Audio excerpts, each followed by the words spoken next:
Hello everyone, welcome to Races One Everything episode 281. Doing this on a very chilly Wednesday evening here in Perth. Just myself and Nolsey with you today. Hello. Certainly interesting having Randbot on.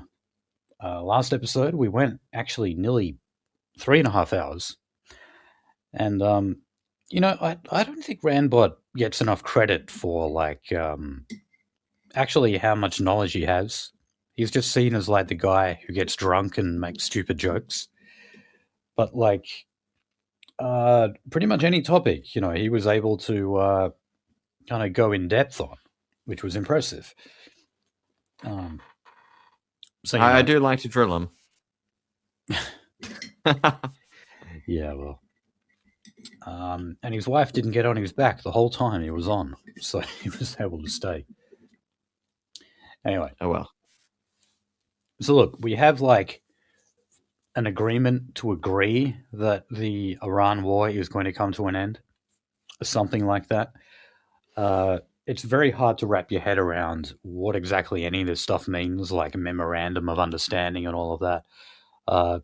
Obviously, you can't trust the Americans, and the Iranians you can't of trust all people. The Knesset. Well, of course not. But I mean, the Iranians of all people should be skeptical about whatever promises, agreements that America makes. I mean, they lured their top general into a fucking honeypot trap and killed him. So, why should they necessarily think that America this time is going to keep their word? Nonetheless, some people are saying that this is sort of like the beginning of the end, at least of the war. It looks like pretty much every side of politics around the world wants this bloody thing to come to an end. It's just materialism at this point.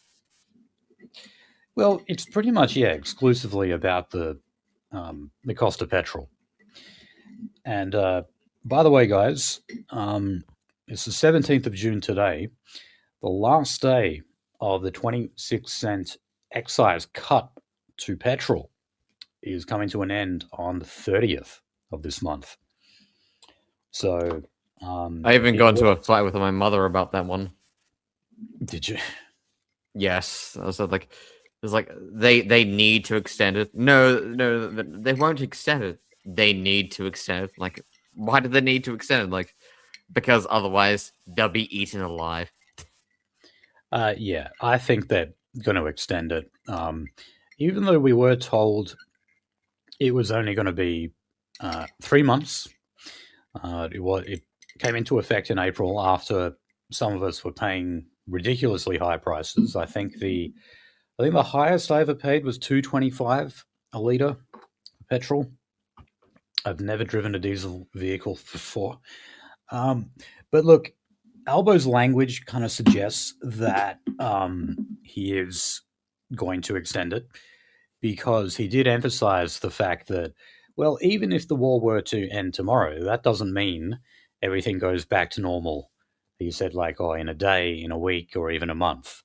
So, not that the war is going to end. I think that it might just kind of calm down for a while. I certainly don't think this is not. I mean, the conflict between Iran and America and Israel is basically, that could go on until Israel collapses. I think is basically my prediction there. But even if the current conflict as we know it were to come to an end, we are told that, normalcy is not exactly around the corner. So that does mean that there's some justification for extending the excise cut. I've said before, I just don't think we should have an excise tax on petrol. It's a necessity. Yeah. Why do you put it's such a sin tax. Why the fuck are you taxing it? I mean, we don't even put GST on some food, which is also a necessity. So I really don't see. I'm getting raped buying diesel. Yeah. So, you can expect it to be extended, but at the same time, you can also expect your petrol prices to remain very high. Okay, it's brought it down a bit, and we're paying what, like I don't know, $1.65 per liter. That's still a hell of a lot more expensive than what we were paying. So, I'm paying like fucking 222 for diesel. for diesel, Yeah. jeez. Okay, and all you diesel drivers were saying to us like, "Oh, we're the smart ones now," like because there was that little It window where you again, had cheaper prices. again like like it was cheaper for a little bit per kilometer, but yeah, fuck. Yeah, that was very short lived. Okay, let's go to the topic of anti-Semitism. Thanks to the noticer here. In fact, all three of my stories are actually from the noticer. I feel like maybe, like the social media good crew. companies, I feel like maybe we should like have to pay the noticer like for some of the content. No. But anyway, Penny Wong has announced that Australia will contribute $1.9 million to set up a new Israel-Palestine peacekeeping fund with the UK and Canada. So even more money we're pumping into this. Penny Wong, along with Anne Ali, they're also set to meet with activists who are on that flotilla that where Ben Gavir paraded around when they arrested them with an Israeli flag taunting them, because they claimed that they were physically abused and even sexually abused. Forms of sexual humiliation is one of the terms that I've heard used there. And interestingly, something I found surprising from Penny Wong was that she said that she actually believes them. Jewish groups went into a total tizzy over that, of course. They already hate Penny Wong because she's seen as too pro-Palestine, only because of little things. For example, condemning Itamar Ben-Gvir for that behavior. Even though Jewish groups themselves condemn that behavior, they're like, no, that's our realm. We do that. We do the optics there. It's not up to you to chastise the Israeli government. We do the rape. You do the media after the fact. They also don't like the fact that they have applied like personal sanctions to some of the settlers in the West Bank. That is also being not sufficiently pro-Israel by putting sanctions on people who literally commit massacres. And, by the way, since October 7, 2023, the focus has, rightly so, been on Gaza. But that does mean that many of the settler atrocities that have been occurring in the West Bank have not been getting much attention. And ever since October 7, there's been about 1,200 Palestinians killed in the West Bank by settlers, Israeli settlers. Something we're not really talking about. Oh, wow. Okay. Now, South Australian Labor. We're moving more into, I should say, this is Islamophobia. We've done anti-Semitism, so now we're doing Islamophobia. So the South Australian Labor government has given a Muslim group $2 million in taxpayer funds, and that is to expand their Adelaide Mosque Community Centre. Yeah, look, so it's not just the Jews, it's not just the Indians who get these grants. Muslims get them too. You better believe. But like, I really should point out though. Jewish groups get so much more. Yeah. Remember that multiculturalism package? The ECAJ in that multicultural package it dispersed just after October 7, and it was supposed to go equally to Jewish groups and to Muslim groups, but the ECAJ got $25 million alone, and all of the Muslim groups combined didn't even get $2 million. So, I'm not saying I like the amount of money given to Muslim groups. I don't think we should give them a cent, unless we're paying Why for the fuck are they here? Yeah, also, well, we can pay them if we pay for their plane tickets. I'd be up for that. That'd be okay. Otherwise, no. But yeah, we should never forget though that Jewish groups get the massive, massive bulk of these payments. They always do. Alrighty. Oh yes, and One Nation.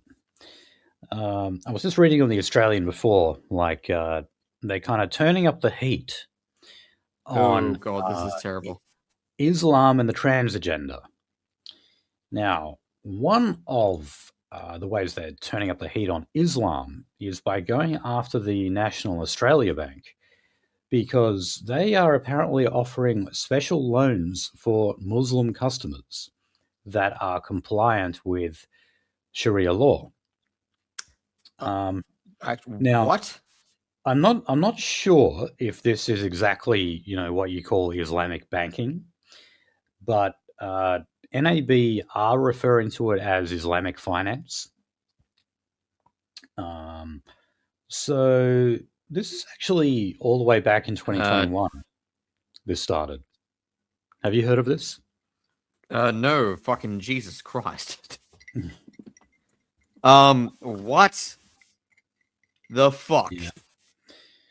So they said that last year they saw a 28% increase in Islamic finance customers over the previous 12 months, with a 54% increase in New South Wales, and was named the best Islamic bank in Australia at the 2025 IFN Islamic Finance Awards. Oh my God. And the 2025 Euro Money Islamic Finance Awards. I didn't even know that existed. Fucking Jesus. Oh, jeez. What the fuck do you say? I mean, Islamic banking, isn't that basically like charging interest but doing it in a kind of roundabout way, so you're not really charging interest? It's holding an asset based on the fact that inflation will, increase the value of the asset, and then not charging interest in regards to the, inflation of the asset. But isn't that just indexing? Yes, it is. But the thing is, they can't make much money off that. No, that's the point. Well, why would the bank engage in it then? Because fuck you. They must be getting something out of it. There must be some kind of financial gain. That's the point. There's not. I think usury is bad. You do agree on. I'm not denying that. That's why you need a state bank where you take the profit motive out of the equation. But we're talking about the National Australia Bank here, where profit is very much in the equation. So I don't see why they would do that if they weren't. A two-tier, like a single ethnicity system. So that's what we're dealing with. I don't know. I'd say it's probably more to it than that, but I'm not going to pretend I'm an expert on this. So, all right, let's move on to migration. Like last week, we have nearly 30 pages of prep, so we got a fair bit to get through. So, Tony Burke, God bless him, our Home Affairs and Immigration Minister, he has conceded that the government must focus on rebalancing Australia's housing supply and migration levels. And he does so, of course, amid surging support for One Nation. The Australian in this article refers to One Nation's stance as hard line. Right. Fuck off. So, oh my God, he's still throwing this fucking figure around. He is still claiming that the government has reduced migration by 45%. First of all, that's not true. Second the of all, ABS doesn't even believe it. Doesn't believe it themselves. Yeah, yes, that's right. He's like the figures from his own department doesn't fucking support this. But let's assume that 45% was actually true. That is compared to post-COVID levels, right? Remember, we had a massive surge in migration after COVID, and that was intentional to make up for the 2 years of lost migration during COVID. So it's ridiculous to continuously refer back to those numbers because those were purposely an anomaly, purposely a boost to migration. You need to actually compare the figures to pre-COVID levels, and that's what they never ever do. And remember, pre-COVID levels were around 200,000. There was 1 year of net migration where we may have actually had over 500,000. Okay, that is enormous in comparison to what we had before. But anyway, he said this: we need to keep doing what we can to increase housing supply, and we need to make sure migration is tailored to what we can do there. But if you go at migration the wrong way, then you can actually make the housing situation worse. So we need to make sure we are targeting the people who we need most in Australia, but also make sure we don't inadvertently stop us getting the people we need to be able to build the houses. Well, why haven't you been able to do that so far? Fuck you, fucking retard. Sorry. What? So, hold on. How many people with trades, training in trades, who could work in construction, who could build new houses? How many of them, as a percentage, were we taking in during all these record levels of migration? It was something like 0.2%. All right. So it's not working. It's clearly not working. And also, I can't see why we can't do those two things at once. Why can't we get more people, hopefully white people, who have trades and reduce overall numbers as well? Why can't we do those two things at the same time? That's never explained to me. You know? That's terrible. Anyway. And now, again, credit to Noticer. Perfect juxtaposition here. This story is about how new housing supply is being dwarfed by the record number of migrants flooding into Australia. This is what new data shows. New data show, I should say, because data is plural. Let's forget that. So, the number of residential dwellings increased by 54,200 in March quarter of this year.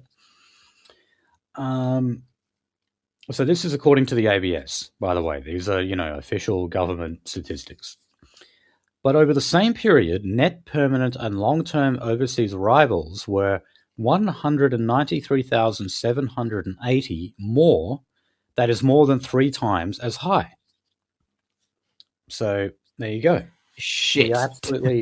We are not matching it at all. Again, I've said over multiple episodes, construction is non-elastic, and we're just seeing a 3-fold quantity or quantity of our production right here. Yeah. Okay. Now, by the way, I think there was actually an article that we were supposed to bring up in a previous episode and we never did. So I'll just explain it briefly now. When Angus Taylor did his budget reply speech, he said that it was coalition policy to match vacant housing in Australia to migration levels. And it kind of sounds like a good idea, doesn't it? Like we only let the amount of people in that we can fit in the a number of available housing. Alan Kohler from the ABC, believe it or not, actually did a write-up on this. And he said, if you were to actually do that, like if you go by the recorded amount of vacant dwellings that exist in Australia, and you were to match that exactly with net migration in 1 year, you would actually end up with pretty much the same level of migration. In other words, Angus Taylor does not have a plan to cut migration.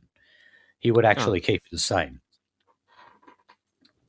But at the same time, he would be able to keep that election promise. He would actually be able to say, well, look at the numbers. We are taking in that amount of people.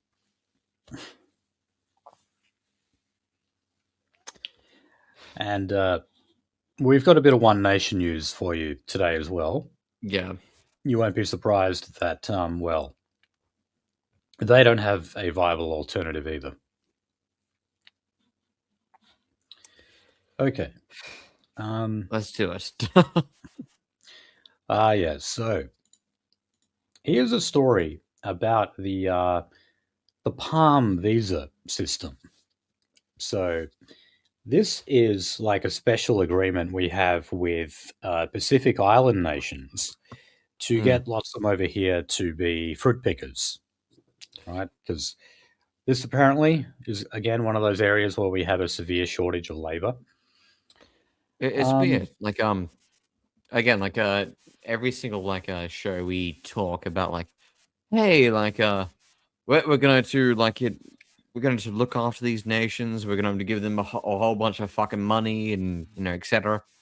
And also, checks notes, a whole bunch of visas so they can be our brown slaves. Right. No, but you see, that's still not enough for them. Because, look, when we do take them over here on these visas and we enslave them, I don't know, maybe you could say we have some kinship with the ABC here, because the ABC likes profiling some of these people and actually pointing out their slavery, right? But the solution for them is not, well, let's end this exploitative visa scheme that our government, along with theirs, has concocted. Oh no. What they want instead is for these migrants to be able to access our public services such as Medicare. So what they are, they actually use the term undocumented, by the way, in this article. So this is about Pacific Island women who come to work on Australian farms and they become pregnant. And that is after they've left their approved employer, or they have just simply fallen out of the Palm visa system. And this is where the ABC points out that leaves them undocumented or insecurely employed. Yeah, in other words, they're illegal at that point. So because they're illegal, either, they have a visa or it's expired, they cannot get things like Medicare, paid leave, stable housing, maternity care, and all of that. So the ABC is saying, well, look, why is it that we are employing this form of modern slavery and precarious employment? Shouldn't we actually be giving these people permanent visas, or at the very least, make it so that these visa streams allow for accessing of public services? You see, that's what we're always left with. Not, well, let's just fucking scrap this scheme. It's clearly not working for anyone. Oh no, we need to actually bludgeon Australians even more. Okay, now, here was another sob story. They're talking about the weakening of the Vietnamese dong. And the dong is their currency, by the way. I have 5,000 dong. Do you? Yes, I actually do. You do? Oh, God. So it's been performing very poorly against the Australian dollar over the past 5 months or so, meaning that it's not going to get you very far here in Australia. Um, and yeah, they're talking about international students who are over here having to take on more shifts because the money that their parents are sending them from Vietnam is not going a long way here in Australia. Buying price is a rape over here. Then study in Vietnam. Don't study here then.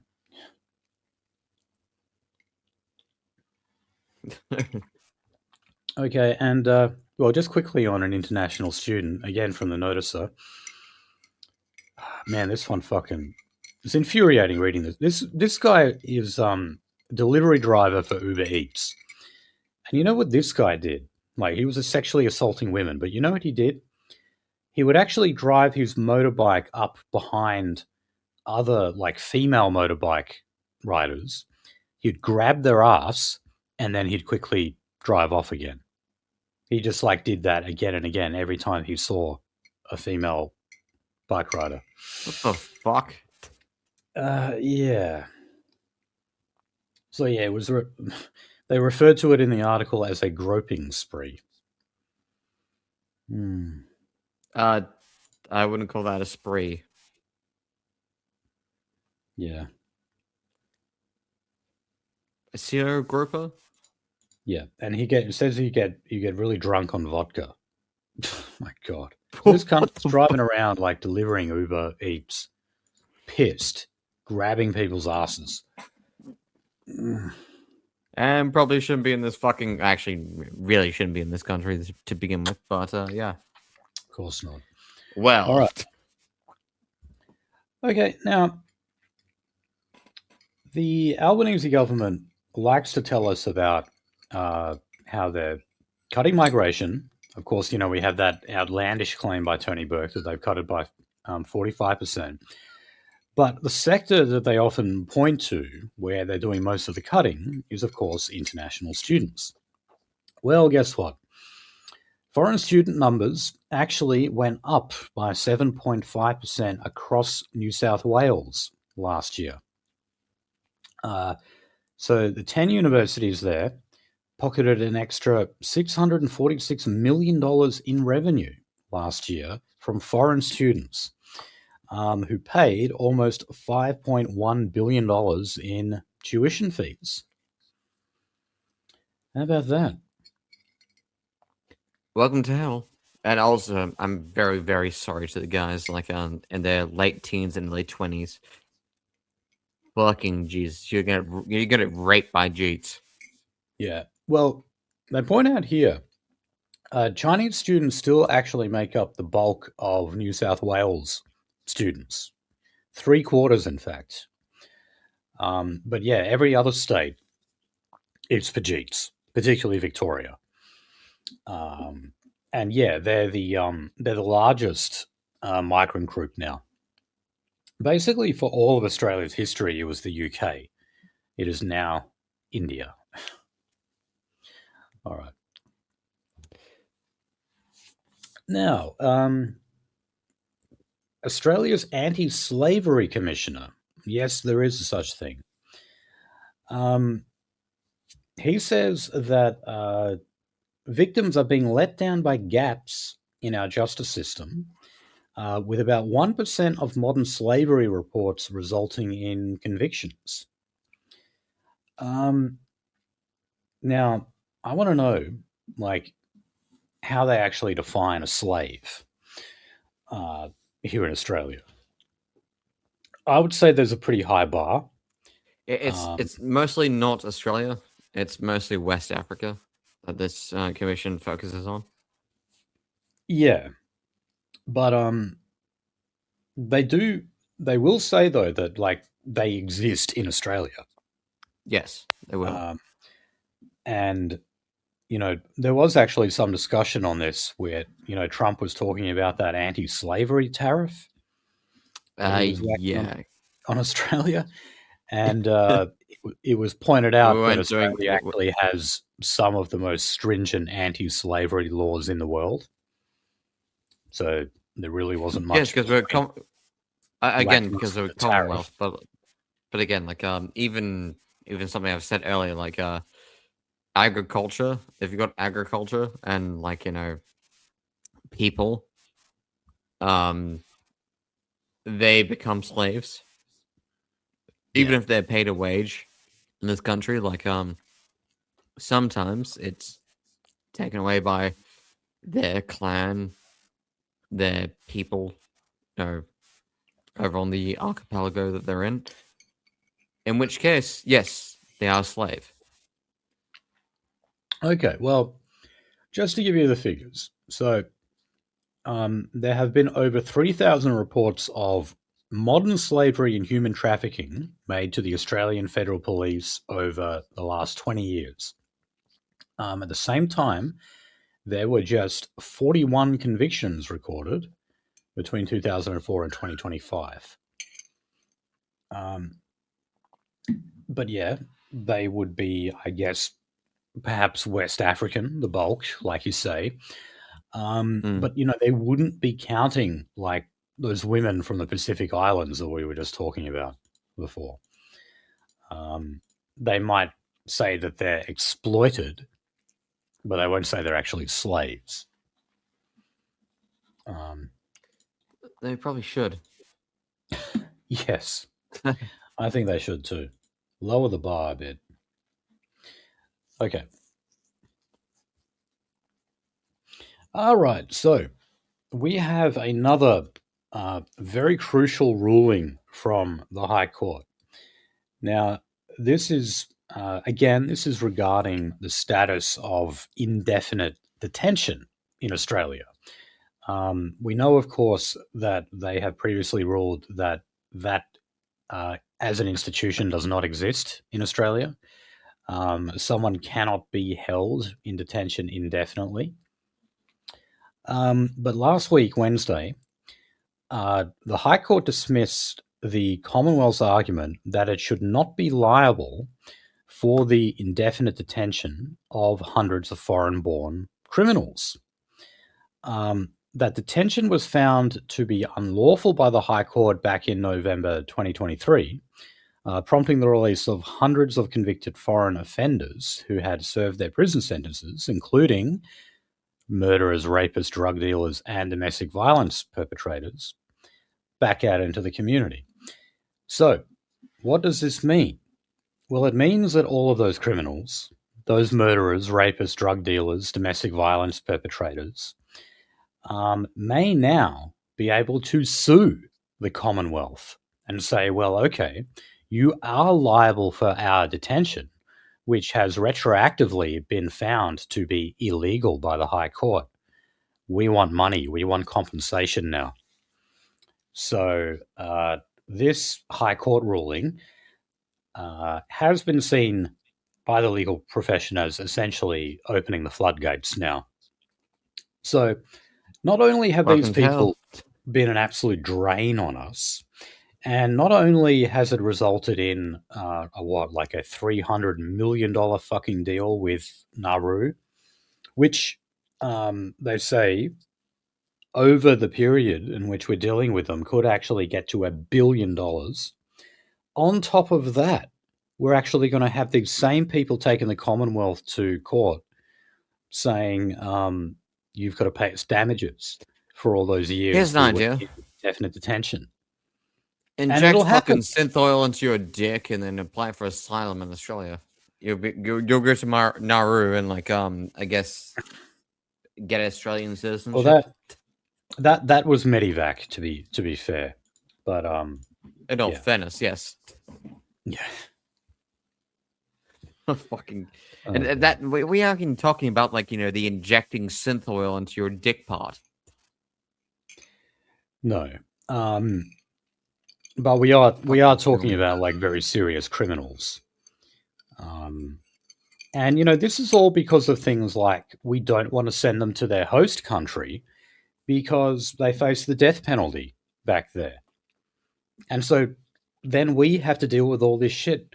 We have to spend an ungodly amount of money keeping them in detention and taking them through the court system and everything else. Then we have to bribe Nauru to take them. And now the Commonwealth is liable for their damages. Even though this could have just been solved by sending them right back to where they came from, where they would have been executed, and rightly so. Okay, now finally on migration. Pauline Hanson has again raised the issue of whether or not Fatima Payman is eligible to sit in Parliament. This is because she came to Australia, I believe, stateless, because her family moved when the Afghan War broke out back in when was it? 2002? I can't remember. I think in 2002. And she came over here without papers and all that as a young child. But the reason why Hanson is bringing that up is because that's under Section 44 of the Constitution. Well, people are saying that the One Nation Senator Tyrone Whitten is also ineligible, and that's because he holds shares in a company that deals, believe it or not, in the Snowy Hydro project that One Nation oppose. Another interesting conflict of interest right there. We'll have more on that later. Yes. And Fatima Payman just gave birth, by the way. Oh God! It laid eggs. Yeah, and her husband is white, just a normal white Aussie. Yeah. So I don't know what kind of weird looking gremlin baby they would have produced. Some people may call it. Brace yourself. A Greek. It's hard to kind of tell what like kind of Afghan Fatima Payman is, because Afghans can look really different. Like some of them just look Asian. Like. Yeah, no, but I mean, some Afghans can look just normal Arabs. Some can look like Pakis, but you also get these weird Asian ones, and they look like they've got fucking Lego head or something. You know those types? No, like I know the type, but like blockheads. Yes, the blockheads, but also like there's the other type where like it's like, oh God, you're one of Alexander's lost fucking soldiers, aren't you? Yeah. Yeah, they're definitely like a mixed bag, the Afghans. Yeah, it's trail mix. We'll call it trail mix. Okay. All right. So look, there is currently an inquiry going on into the government's proposed changes to negative gearing and capital gains tax. The government at first actually wanted to exclude key critics of their new tax bill, which was a pretty cynical move. They've now partially backed down on that, and they are allowing some of those more critical stakeholders a place at the inquiry. And they are expecting that there's going to be a carve-out for innovative startups so they can continue to access the 50% capital gains tax discount, while other businesses not. But I mean, how many bloody innovative startups do we have going in Australia? Really? Like functionally or on paper? Well, I was going to say, like, the ones that we do have, I mean, aren't they just like subsidiaries basically of bigger companies, and through some accountancy tricks they're made to look like they're a innovative startup on paper? If you buy a house and you're not doing it through a holding company, you're a fucking retard. So I'll put it that way. Any decent fucking person who is a property investor and who buys their property in their own fucking name or under their own fucking APA. All right. Well, they're saying under the current rules, to qualify as an early stage innovation company, businesses must meet a 100-point test that includes accelerator programs, holding IP, and having received outside investment. Okay. You mean like from another fucking holdings company? I guess that would be Yep. one of the ways. Yeah. Yes, it would be. Yeah. Okay. Dude, fucking just. All right. Well, look, here's one. I think this one is definitely going to happen. I think the government was sort of caught off guard by this one. So they are considering an exemption for discretionary trusts that would allow them to make donations to charity. So a big stink was made about this. They were actually predicting a $3 billion loss in charitable donations over a 5-year period if those discretionary trusts were taxed at the proposed rate of 30%. So I doubt very much that the government wants to be seen as slugging charities with high taxes. So No. I think this is definitely a carve-out they're going to make. And dare I say this was something that they didn't prepare for. Foolishly, they didn't kind of foresee this issue. Okay, and finally, well, the RBA has met, and rates are on hold, and they are predicting that rates are probably going to be on hold at the current level, which is 4.35%. We've sort of put the lid on inflation for the time being. Petrol prices, while they're still high, they're not through the roof. And even the housing market, has cooled off a bit. Plateauing, but we've seen a very, very modest, and I might add temporary, fall in some housing prices, not much.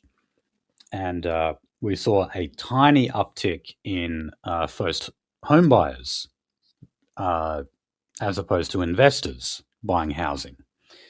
For how long that will last, I would say we've probably already seen the end of it. But I'll yes. wait until the end of the 2026 financial year, and we'll see if it's I was going to say plus or minus. So that's July 2027. Okay. All right. Housing. All right. So here's something out of South Australia. There is a growing issue with real estate agents who are selling homes or renting out homes with serious defects and not informing the buyers or the tenants. So yeah, look, this is a mix of factors. This is America. Well, it's American issues that are coming now to Australia. We're always just a few years behind. Because there's another story here about two families who bought newly built homes in Adelaide, and they have it's absolutely rife with defects that they did not know about. So that builder was fined $75,000. But look, why? I think this is happening for two reasons. As in, we've got an increase of this for two reasons. One is the desperation just to buy a house. If you finally find somewhere that's affordable, you're just like, oh, let's put the down payment on straight away. And people don't scrutinize the house as carefully as what they otherwise would have. But the other factor is, well, who are these people who are selling them? Who are these real estate agents? Well, let's go to the next story from The Noticer. This is about a Vietnamese woman who was fined $170,000 for posing as a builder in Melbourne Oh, there and we go. carrying out illegal renovations and failing to complete the dodgy work that she was doing. Why is it always the same, like, fucking 5 last names? Nugent, Singh, Tan, Han. Nguyen. Isn't that how you say it? Nugent. Oh, I thought it was Nguyen. That sounds like Nothing. Ted Nugent or something. That sounds a bit Nguyen. goyish. Well, her name is Ha Thi Mickey Nguyen. So, God. look, it's the third world are the ones. There are real estate agents now. I mean, everywhere you go where you see like a real estate billboard up or something, it's always some fucking Asian or something on there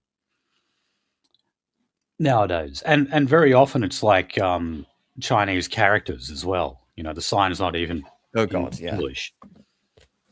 And moon ruins. Yeah. And do you remember that guy who got like evicted by his landlord? He was this Asian guy, and he actually he collected the guy's belongings in rubbish bags, and then put them out on side and locked him out of the house, and he filmed it.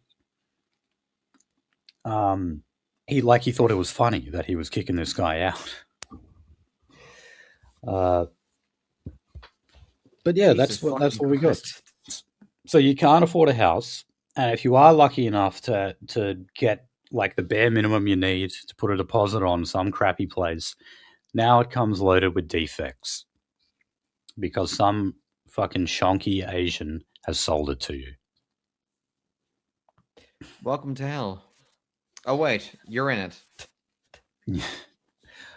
Okay, so in the ACT, they are set to, believe it or not, abolish stamp duty for all first home buyers. So, yeah, this is part of the Territory's new program to help get more first home buyers into the market. Look, again, I always say that we're just sort of like tinkering with small things because we don't want to address the one big problem. And this is another example of that. However, stamp duty is definitely one of the bigger costs involved when it comes to purchasing property. So, yeah, if you are going to actually reduce something in the mix here, it should be stamp duty. Yeah. I was going to say, if Finian's talking around the point, but there's an elephant in the entire room, and we're dealing with the tiles. Yeah, this might be dealing with a grout. Yeah, there's other things you hear about where like maybe they talk about AI to speed up the red tape process or something in approving housing development or something like that. But this stamp duty, I don't know the exact figures here. You'd know more about this than me, Nolsey, but I do know that stamp duty is very, very big. It's a huge chunk. So if I know a lot of people are crying about it. Or even cut it, that would definitely help people a lot.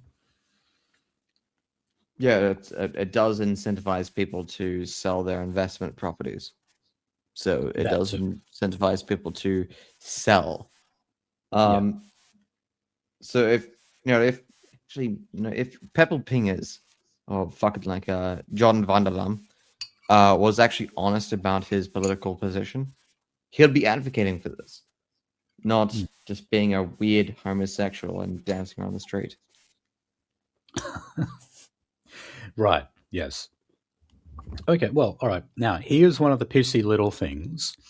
They're tinkering around the edges, and this time we're in Tasmania.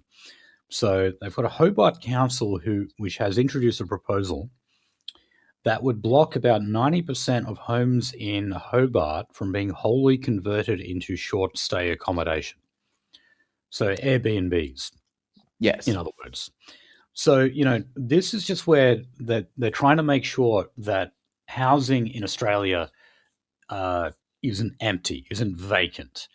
And, a lot of these Airbnbs, they remain vacant for much of the year. And, only during holiday periods do they get people renting them out. So, again, this would only make a very, very small difference. It's kind of like a troublesome regulation that will have very little to show for itself. And there would just be no need for any of this if we actually tackle the problem of migration. But we're not. No, not really. Okay. Again, like the idea with the Airbnb was like, I'm a hotel, I'm a concierge, but early in September, early in fucking December. But the problem is, landlords used it season round, year round, etc. Yeah. Okay, so look, our remaining stories are on affordable homes. So, look, this is always about government programs getting people into social housing. It's nothing to do with buying property, of course. We're talking about them getting into subsidised or low rent accommodation. And the ABC is whining about how remote communities, and remember, this is in the Northern Territory, that means Aboriginal communities. They're facing lengthy delays for urgent housing maintenance repairs. A First Nations mother says her rural area has limited housing options for growing families, leading to overcrowding. Living the dream. And whose fault is that? So, hold on, you're popping out kids, like one after the other, and you're complaining about the limiting housing options for growing families. Have you ever thought about not having so many fucking kids? Jesus Christ. Okay. Living the dream, John. Here's the last story we've got on housing. So this is on a young Sunshine Coast couple. That's in Queensland, if you don't know.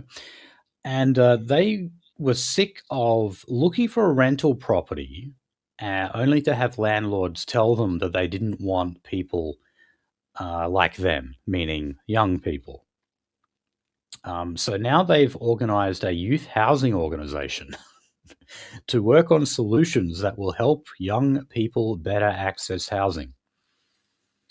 What? Yeah, look, I don't know how exactly you're going to do that. Well, it says here, they said they're exploring how it could use modular homes and rent-to-buy models to help young people.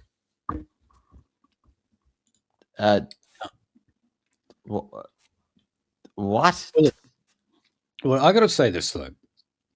If I like the idea. If I was renting out a house, and the 21-year-old me turned up and put in an application, I would say, bye, piss off. No way I'm giving it to you. That's because you're a nightmare. Back then I was. So I'm just saying that, like, this is a form of discrimination that we should understand. And it is actually one of those forms of discrimination that is somewhat acceptable. You're allowed to discriminate on age. When you get car insurance, if you're a male under the age of 26, it costs more in premiums because you're considered to be a much higher risk. Try doing that for an Aboriginal customer, though, and see what happens. But when it comes to age, and even to an extent gender, you are allowed to discriminate.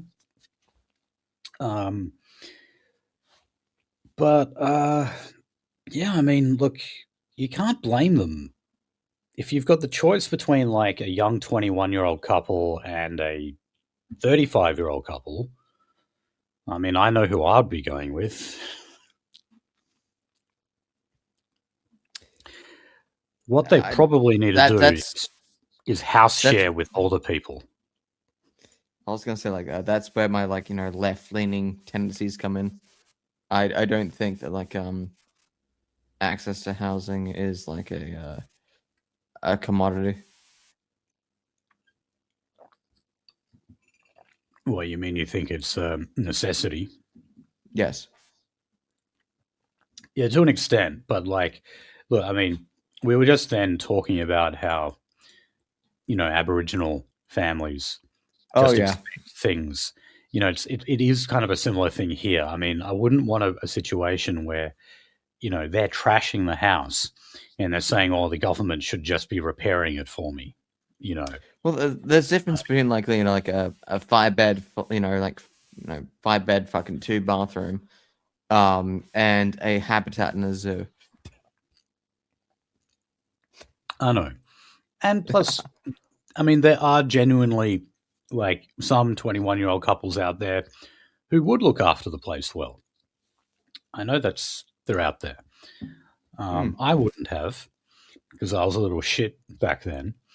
But but how do you tell? Because you've basically got no renting history at that age, so you don't really have a yardstick to measure anything. It's called you don't, and that's the investment risk. That's the risk factor. Yeah. Which makes it very, very hard to tell if a young couple is risky or not, It's a pretty awkward situation. That's your problem for the passive income. Okay. I guess that's what the insurance is there for. But, generally speaking, I'm on the side of tenants, when it comes to the whole renting situation. But there is one area where I think the landlord can be really, really screwed. And that is if the tenants trash the house, stop paying rent, and then just leave. The landlord actually has very little recourse to actually recoup the damage that was done and the unpaid rent. There's very little to actually go after them for if something like that happens. Again, I'm from a landed gentry family. Fucking Jesus Christ, my parents are landlords. Fuck them. You say that? Okay. Fuck them. Yeah, well, you go get fucked. That. Okay. This is me actually saying, this is one area where I sympathize with a landlord. No, time to go get fucked. Okay. Well, you see, I had a mate where that happened to him years ago. And funny story, they actually covered it on Today Tonight. Yeah. Hey, by the way, if your landlord gets pissy with you, go get the pre-made Dunlop render and then pour it down the fucking drains. I'm not telling you to do that, but it's a partial idea. Fuck. Wow. Okay. That's innovative in its own way. Okay. Fuck him and die. Okay. But yeah, you are their partial income. That's well, that's the capitalist society we live in. All right. Okay, let's move on to industrial relations. So, here's a story from The Australian. A leading business group is claiming 99% of Australian employers would be sidelined from winning government contracts under the Albanese government's proposal to allow the Commonwealth to discriminate against companies that do not strike pay deals with unions. So when they say a leading business group, they mean none other than the Australian Chamber of Commerce. And so they're saying that this would see most of the federal government's $105 billion procurement budget legally funneled into union-friendly arrangements. Why not? Yeah. Look, they're often saying that there is this sort of industrial revolution going on in Australia in terms of IR, going back to like the good old days of the 60s and 70s where we had strike action all the time. It's really far from that. Industrial disputes in Australia have always just trended down. They've always trended down, even under Labor governments. And As it currently stands, like even with like most of the like the 5 or 6 big companies, it's not industrial relations; it's industrial rape. yeah. I mean, they're still going on about this potential strike up in Port Hedland for BHP. They haven't even taken the strike action yet. I must point this out. That actually today there has been no strike action. All right, they have just been talking about the possibility of it. Now it does look like something is going to happen, but we're talking about 450 workers. You know, that's not a massive amount. Okay, I mean, you want to know the kind of bloody strikes we used to have in Australia? Like, anyone remember like the coal miners under Ben Chifley back in the 50s?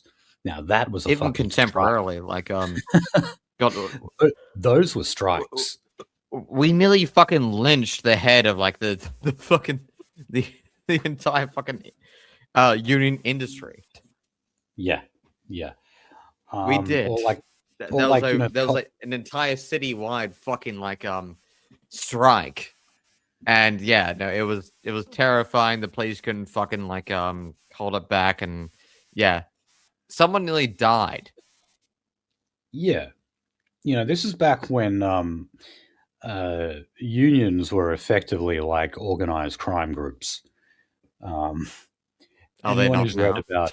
Anyone who's read about the painters and dockers union would know that. They were just like legit a mafia outfit, basically.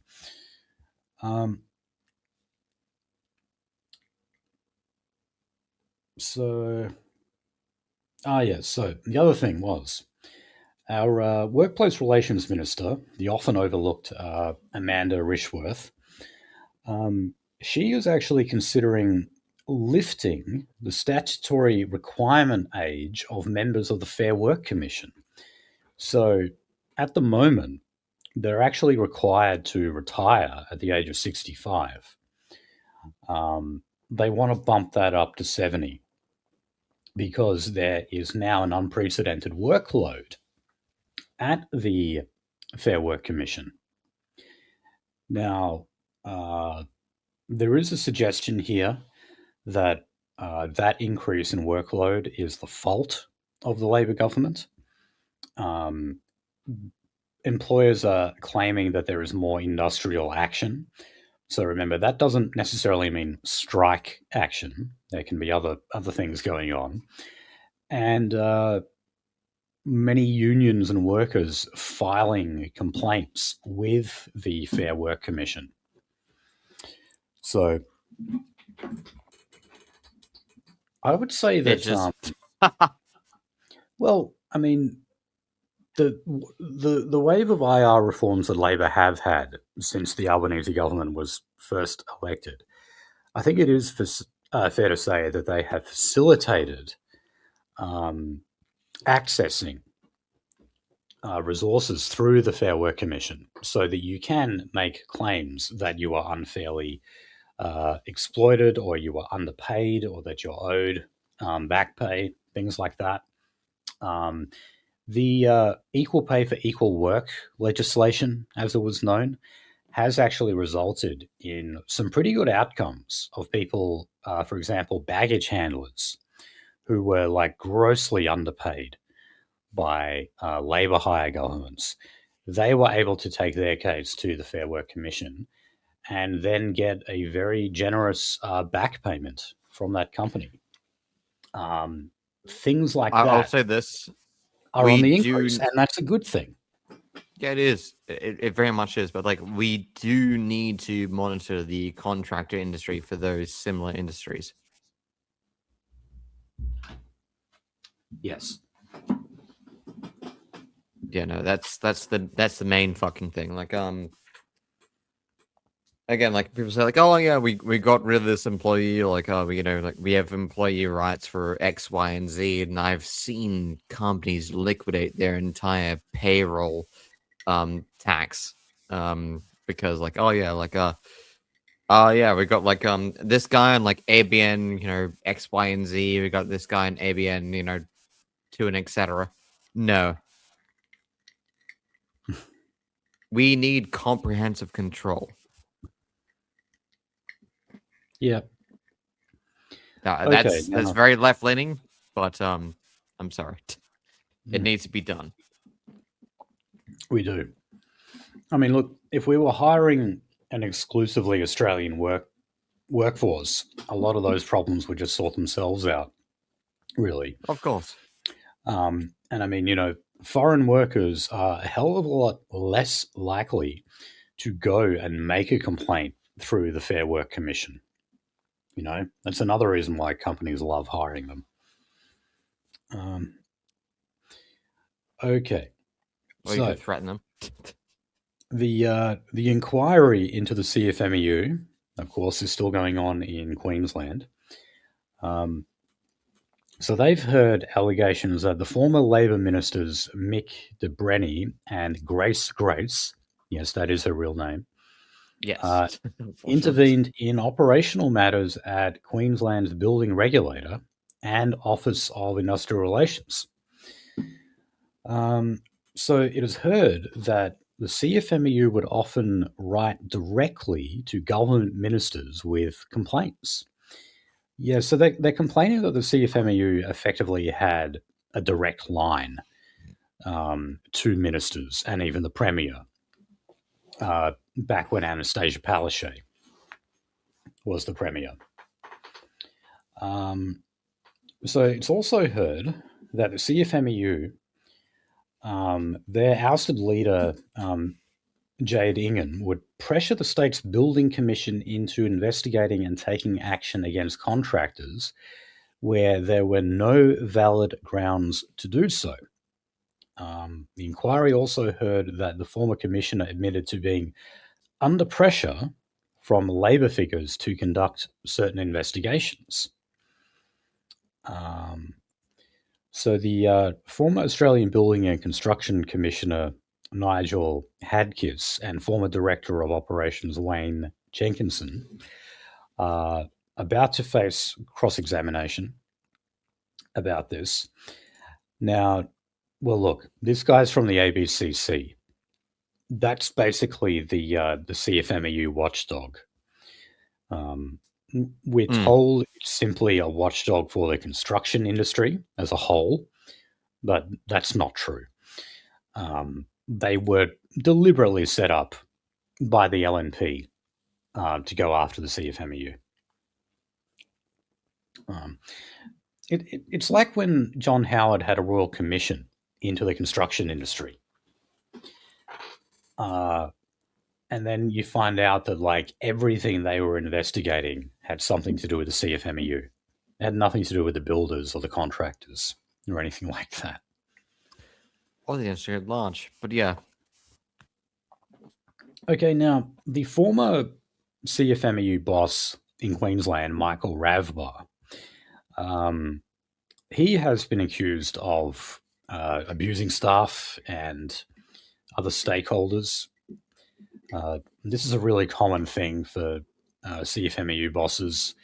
They're accused of like yelling and screaming and swearing at people all the time. Isn't your boss? Well, I mean, look, you're actually, you guys, you're listening to a show here with two guys who've actually worked on construction sites, believe it or not.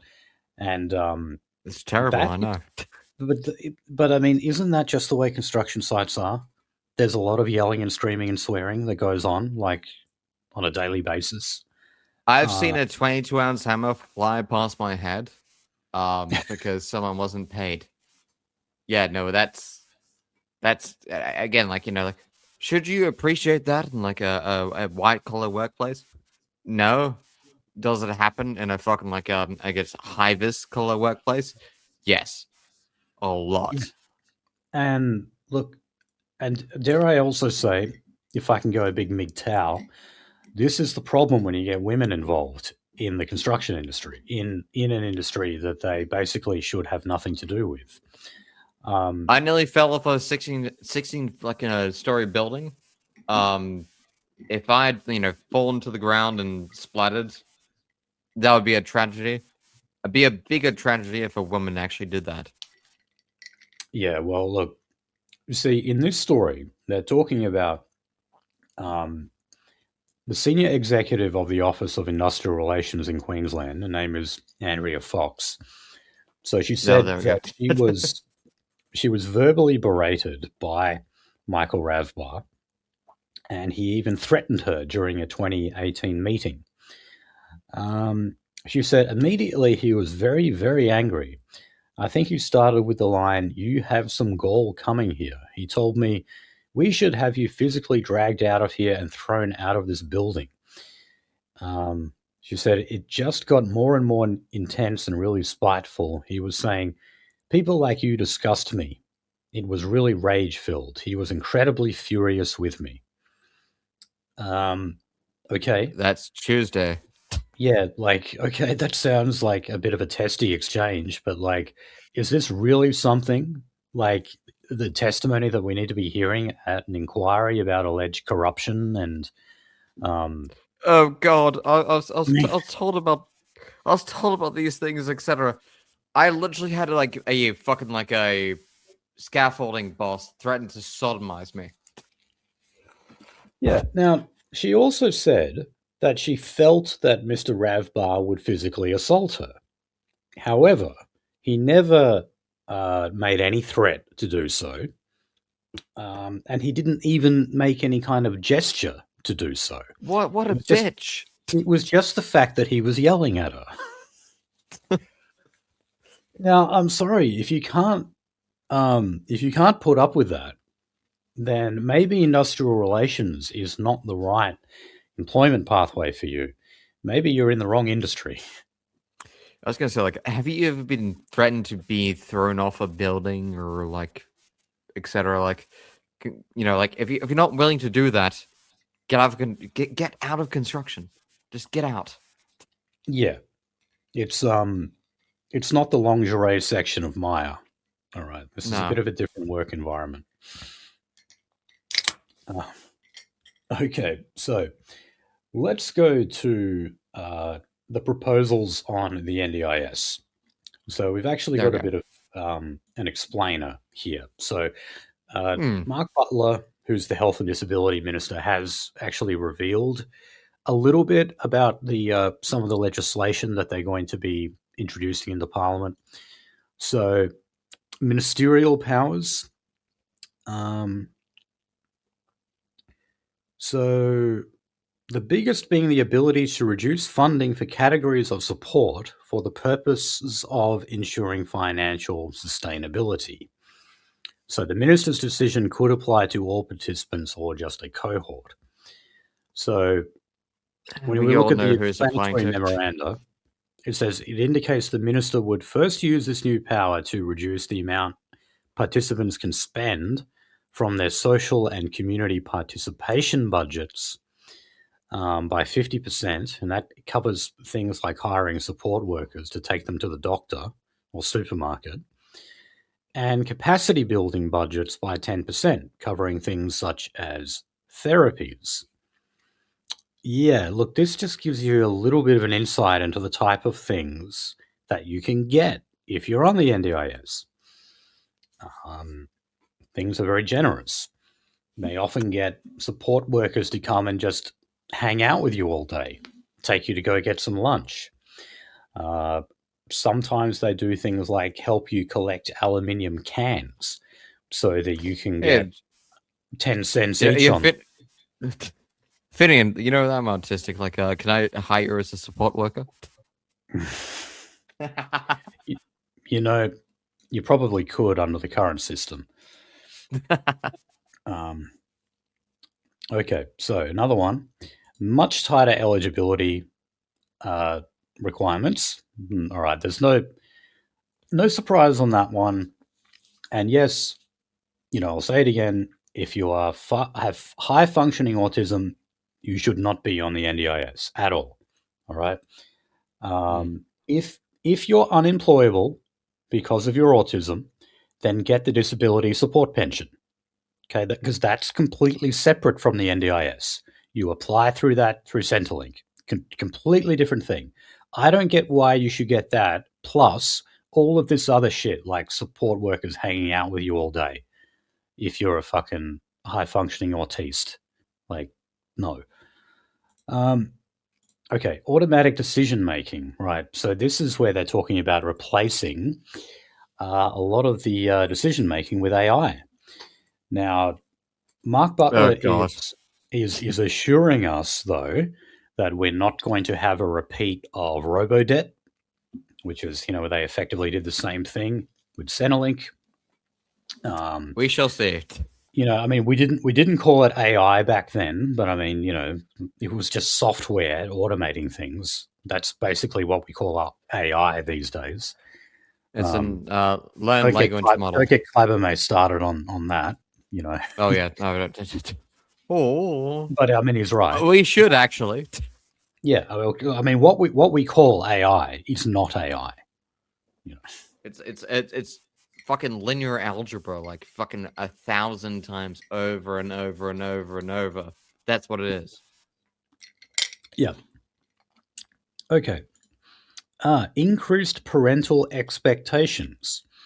In other words, if you are the parent of a disabled child, well, a bit of the responsibility actually falls on you. You can't just expect the government to pick everything up for you.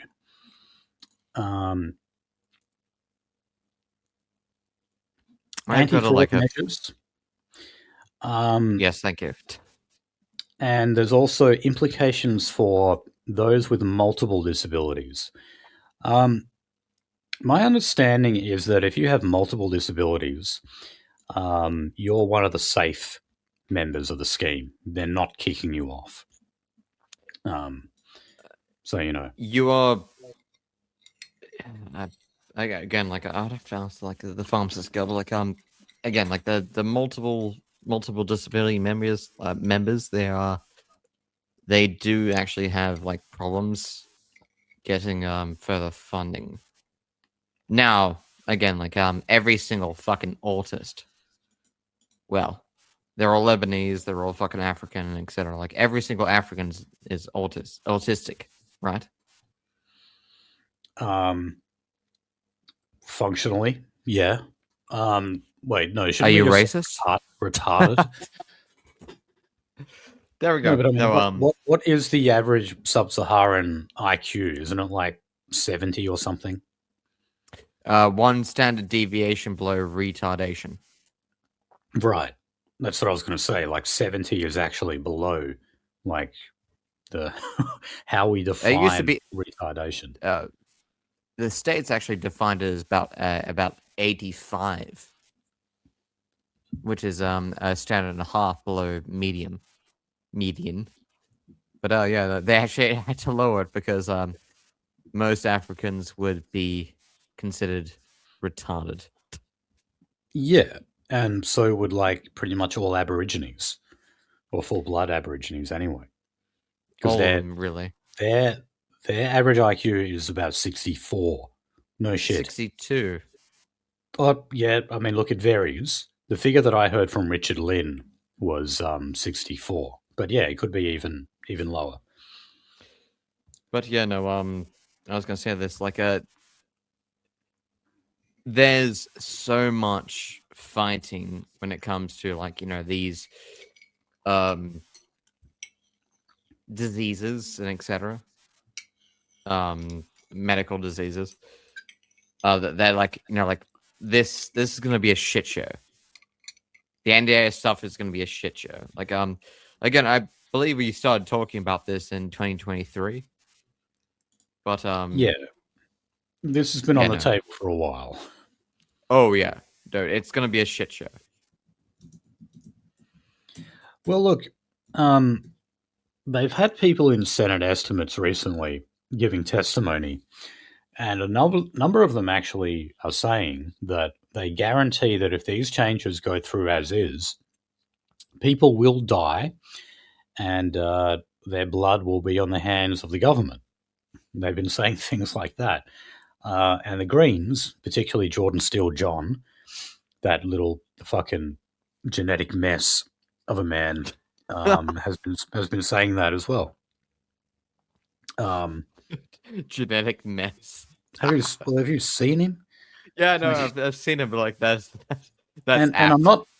I'm not really talking about the fact that he's in a wheelchair. I'm talking about like everything else about him. Like racially, what the fuck is he? Like, he actually looks like he's crossed with a gollywog doll, Fuck. you know, with that fucking hair that he's got.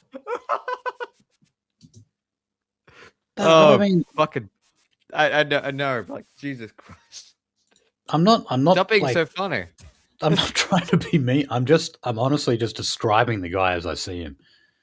And it's like, it's so obvious why a guy like him is a Green, you know, because he's obviously got so much to be angry about. He's a spiteful goblin. Yeah. No, he's definitely like, you know, one of those spiteful mutants that Edward Dutton talks about. And he really reminds me of that nerd called Moss on the IT Crowd. I don't know if you've ever seen that show before. The one that looks like half black. Yes, possibly, that one. Yeah. Yep. Yeah. Oh, actually, yeah. He does. He looks a lot like him. He does look like. He looks like a younger Alex Carp. Yeah. So look, state disability ministers, both Labor and Liberal, are still saying that they don't like this package. They think it's going to offload too much of the responsibilities onto the states. Even though the Commonwealth has opened up a number of non-NDIS schemes that apparently are going to take the load off them, the states don't agree. They don't think that's gone far enough.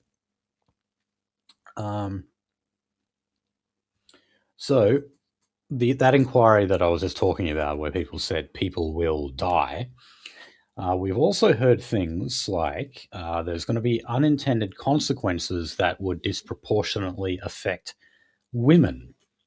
And I'm sure they could fit in every other type of minority group, victim group, whatever it is. Well, women are retarded. Okay. And they don't. I mean, they have like less levels of autism, don't they, than men? I'm pretty sure. I mean, like lower diagnoses, but like higher like prognoses. Oh, okay. Have you ever seen that show, Love on the Spectrum? Oh God, and that one poor bastard. That one poor bastard.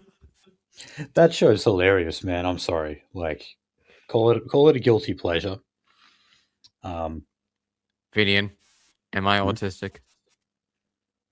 Well, no, I don't think you are. I mean, if you are, you would be high functioning, and therefore, you know, I would not say that you should have any of these kind of care packages. And I mean, look, me and you, we know. I know we've got a mutual friend anyway who said that he has been diagnosed as autistic, and he works a full-time job. He owns a house, you know, and it's never even occurred to him to go on the NDIS. I mean, what the hell does he need to? You're a little bit worse, Vinian. All right. You're Irish. Yeah. I'm sure there's a special carve-out in there somewhere for me. Yes. I'm sorry for being right, mean, so but look- yes. So look, we keep hearing new numbers as well. So this article from the ABC is saying that we're talking about kicking out 240,000 people over 4 years. Now, I mean, I've heard figures bigger than that though. I remember hearing one that was like closer to 600,000. So I don't know. Maybe that was back in 2022. No. Look, I'm talking about when Mark Butler first did his National Press Club speech, where we didn't even have the detail, because we had very little detail at that point. You know, he was just giving a preview of what was to come. People were talking about 600,000 people being kicked off it, or at least getting like less of what they were currently getting. So 240,000 over 4 years, that actually doesn't sound all that harsh to me, especially when you consider, yes, how many people are on there because they're just autistic and don't really need all these care packages anyway. Disability support pension should suffice. So, no, I mean, I don't think we're going to start hearing these horror stories of like disabled people like suddenly dying because they didn't get enough time with their support worker to go out and pick up rubbish or whatever the fuck it was they were doing. I was gonna say, like, if that's the case, like, call out the racer. Prove us wrong. Okay, well, look, here's apparently this is a scalp that has already been claimed. So this is a NDIS labour hire provider called United Foundation. They've entered voluntary administration, and they're citing rising costs and payment delays from the scheme. So that has meant displacing 480 workers. 480 people he found work through that labour hire.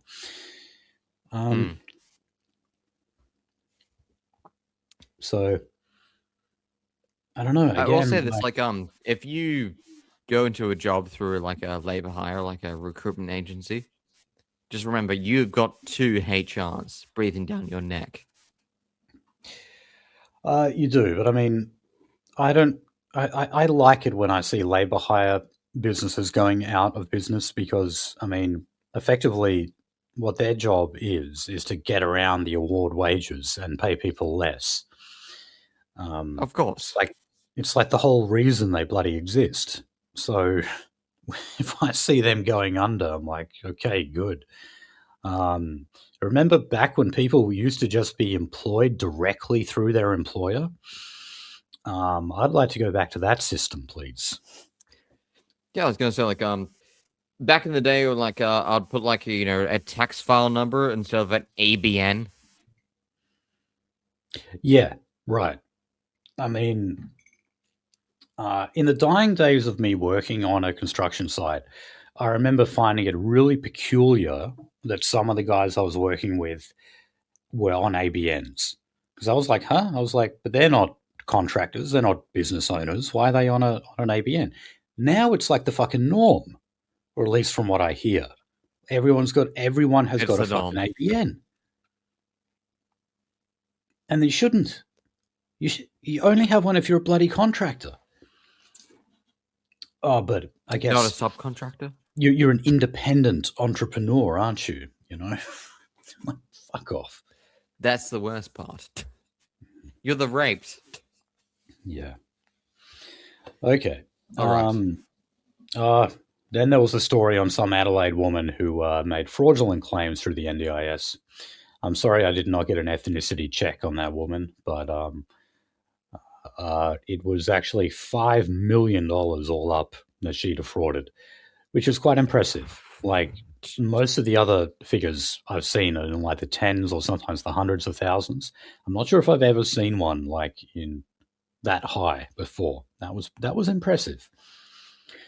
Okay, let's move on to climate and energy. So, our falling productivity levels have been driven down by the replacement of coal-fired power plants with billions of dollars in renewable energy projects. And where are we getting that data from? The Productivity Commission. That's right.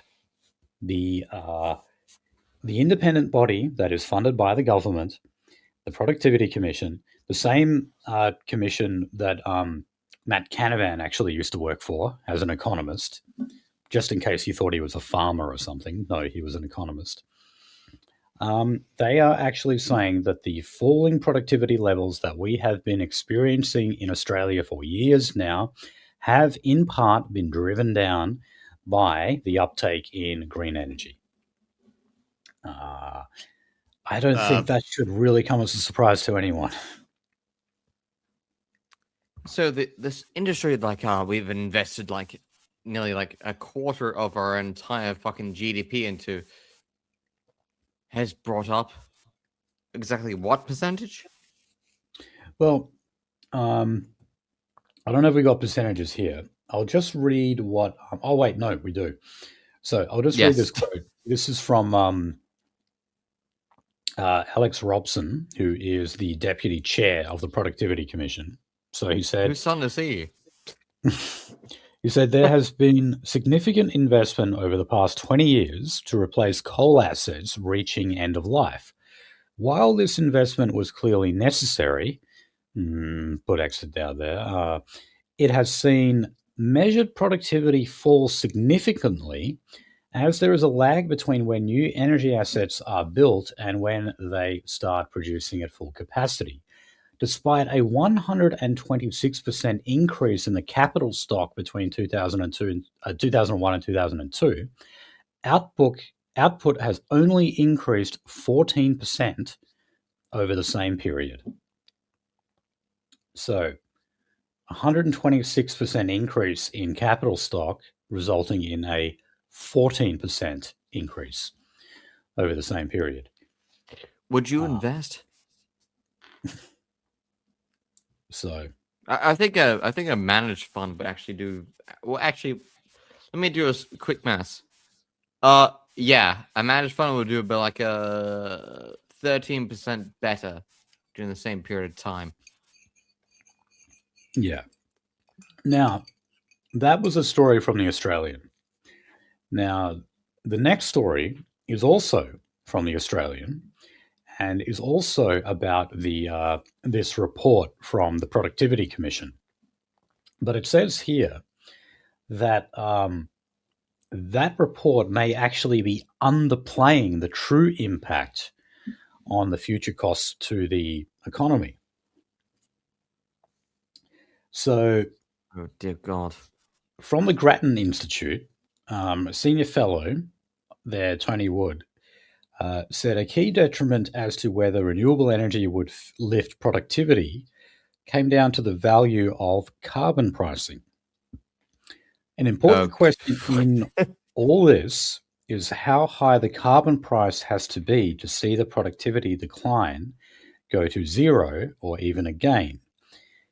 It's hard to say because there are so many moving parts, but I'm not sure if it'll go above zero. If you want to measure what you get from renewables in terms of productivity, it could take a longer time to see. I think it'll all depend a lot on the rate which we are building this generation building this generation of energy. I do think the firming is getting better with more storage and batteries, which enables you to use less gas. But the consequences of not having reliable generation could mean blackouts, and that has an impact on productivity. Well, no shit. We have seen roughly a 40% rise in the cost of electricity since the Albanese government was elected. It's not hard to figure out that would result in a big loss of productivity, because what business out there doesn't need electricity? Okay. Businesses, obviously, depending on what they are, use an enormous amount of electricity. And if you increase their overheads, you're going to decrease productivity. It's pretty simple. So, Energy destroys industry. Hmm. That's it. Yeah.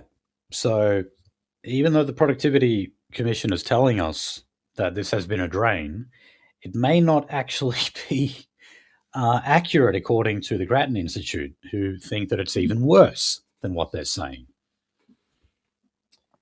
Okay. Christ.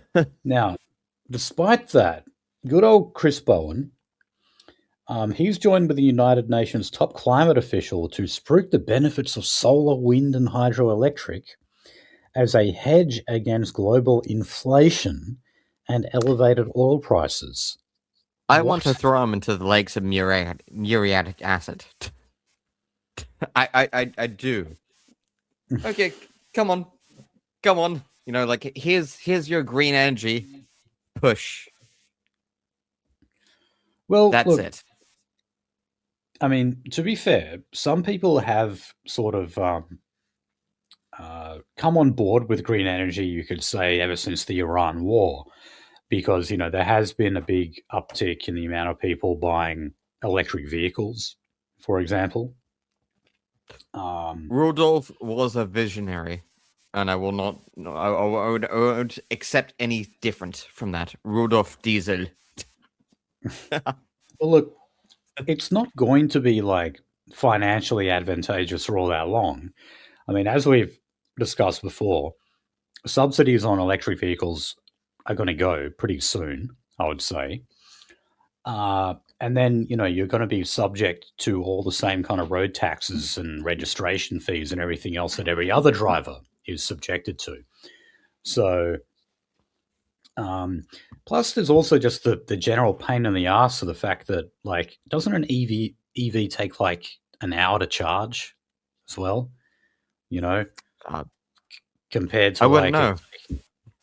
yeah, that's what and plus, you know, you really only have charging stations in the inner city and some of the suburbs. You know, you're pretty screwed if you want to go out bush.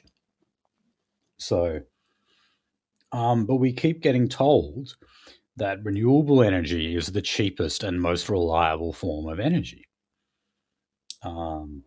See, they're even saying reliable because of the increase in batteries that we're seeing. And that means, you know, they're not intermittent. Yeah. Well, again, duty cycle. Well, duty cycle like kills anything that's electric. As soon as an as soon as an electron is actually made, it needs to be used. Yeah. So yeah, battery is necessary. All right. Look, let's go to the related topic of the environment, and let's play a game of Guess Who here with this next story. So, Victorian councils, they say that a task force to crack down on illegal dumpers, that is, people dumping rubbish, and support cleanup efforts across Melbourne, has achieved little results. So the Victorian government and local councils are going at each other over the responsibility as to whose responsibility it is to clean up the rising amounts of illegal dumping. So waste experts are calling for more infrastructure and service funding to allow the public to make more appropriate waste disposal decisions. Well, you know what? Up until very recently, there was no problem with the waste disposal decisions that people were making because their decisions involved like throwing rubbish into the bin and bringing it to the tip. Now, those decisions seem to be just piling it all into your car, driving out onto a highway and then pulling over and dumping everything on the side and then just driving off again. I was gonna say, like, Vinny, you're looking over the horizon here. Like, India already has like a solution for this. It's called the Untouchables. Like, you got this, like, janitor dumpster class that go and do this stuff for you. Yeah. So, well, look, here's another story from the Noticer. I'll just read this out, and then listeners can connect the dots. This is about a fed up Aussie woman who has confronted an Indian man who she caught illegally dumping rubbish outside her Melbourne home, and she chased him down the street. Now, this is just like one video that I think they put up. I remember the Noticer had this one where it was actually from New Zealand, and these guys were like confronting and filming these Indians who were just pulling over and just dumping shit. And our friend Saga showed me this video the other day of like this girl who was staying in India at some hotel, and her bag of rubbish was full. So she went down and asked security, like, "Where's the bin? Like, where can I throw my rubbish?" And the guy just like pointed over his shoulder. He was like, "No, you just throw it there. You just like throw it out into the open." And he looked really confused by the fact that she wanted to find like a proper bin. He was like, "What's your problem? You just throw it here. That's what you do." And I mean, just anyone, I encourage you just type in the word India and rubbish in Google and click on images and just have a look. See what you've got. Brace for impact, by the way. Yeah, look, just fucking throwing things away, like as soon as something becomes rubbish, that's just what Indians do. They are fucking dirty, filthy, disgusting people. And King of filth. No surprise to me, no surprise that we're suddenly seeing a problem with illegal rubbish and dumping going on in this country. And the fact that it's happening more in Victoria than anywhere else, well, what's the state that Indians move to the most? There we go. So, on to Abos, Aboriginal news. So, controversial plan changes to Indigenous land rights in New South Wales will be reworked. So this is after the state's collection of Aboriginal land councils threatened to boycott the Closing the Gap framework. Yeah, so we covered this, I don't know, a week or two ago.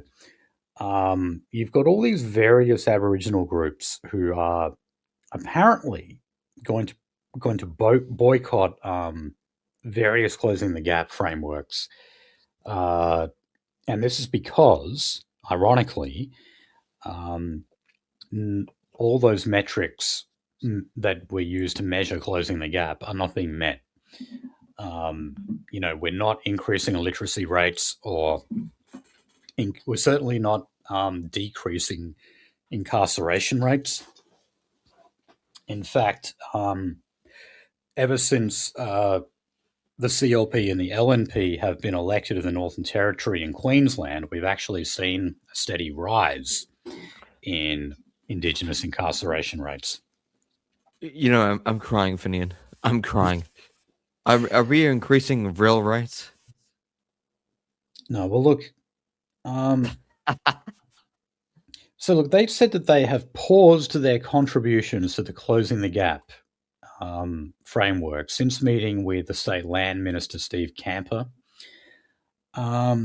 So, since March of this year, the Minns government, the New South Wales Labor government, has sought to restrict when and how land councils in New South Wales can claim Crown property. Aboriginal land councils in New South Wales since 1983 have been able to claim unused Crown land that is not for an essential public purpose. But the Minns government became concerned some sites were claimed on technicalities or because of clerical error, against the original intent of the laws. So another thing that I encourage you to look up on Google Images is native title in Australia. If you can't find them there, go to Quadrant. They've got images on this. We never This entire expected. country. I mean, with the Mabo decision, we didn't actually think things were going to go this far.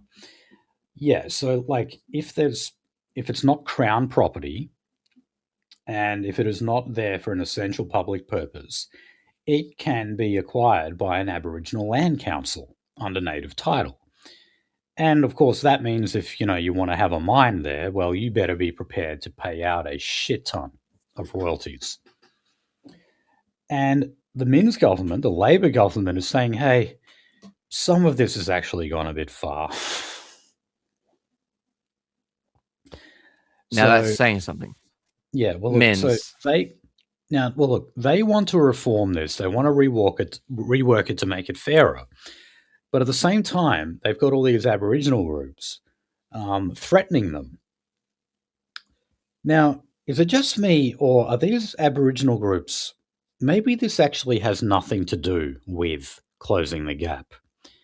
And maybe this has everything to do with the fact that they are bound to lose some of their native title holdings under these proposals by the Minns government. And maybe that is actually the real motivation here. They're going to lose some of this land.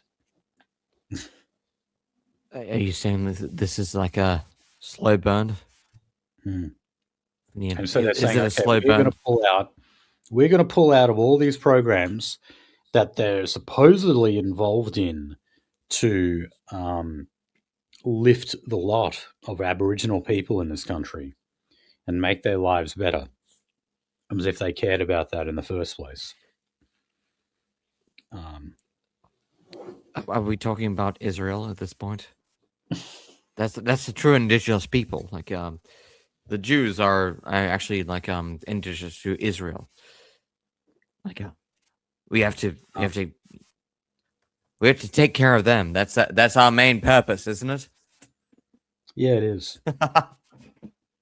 No, well, look, I've said before that I honestly think that the Australian left, they have their own idea of the master race, and that's Aboriginal people, because they really do seem to be worshipped, and tens of billions of dollars goes into the Aboriginal industry each year in this country, and we have them welcome us to our own country and constantly shit on our own culture and legacy as a people, constantly accommodating them.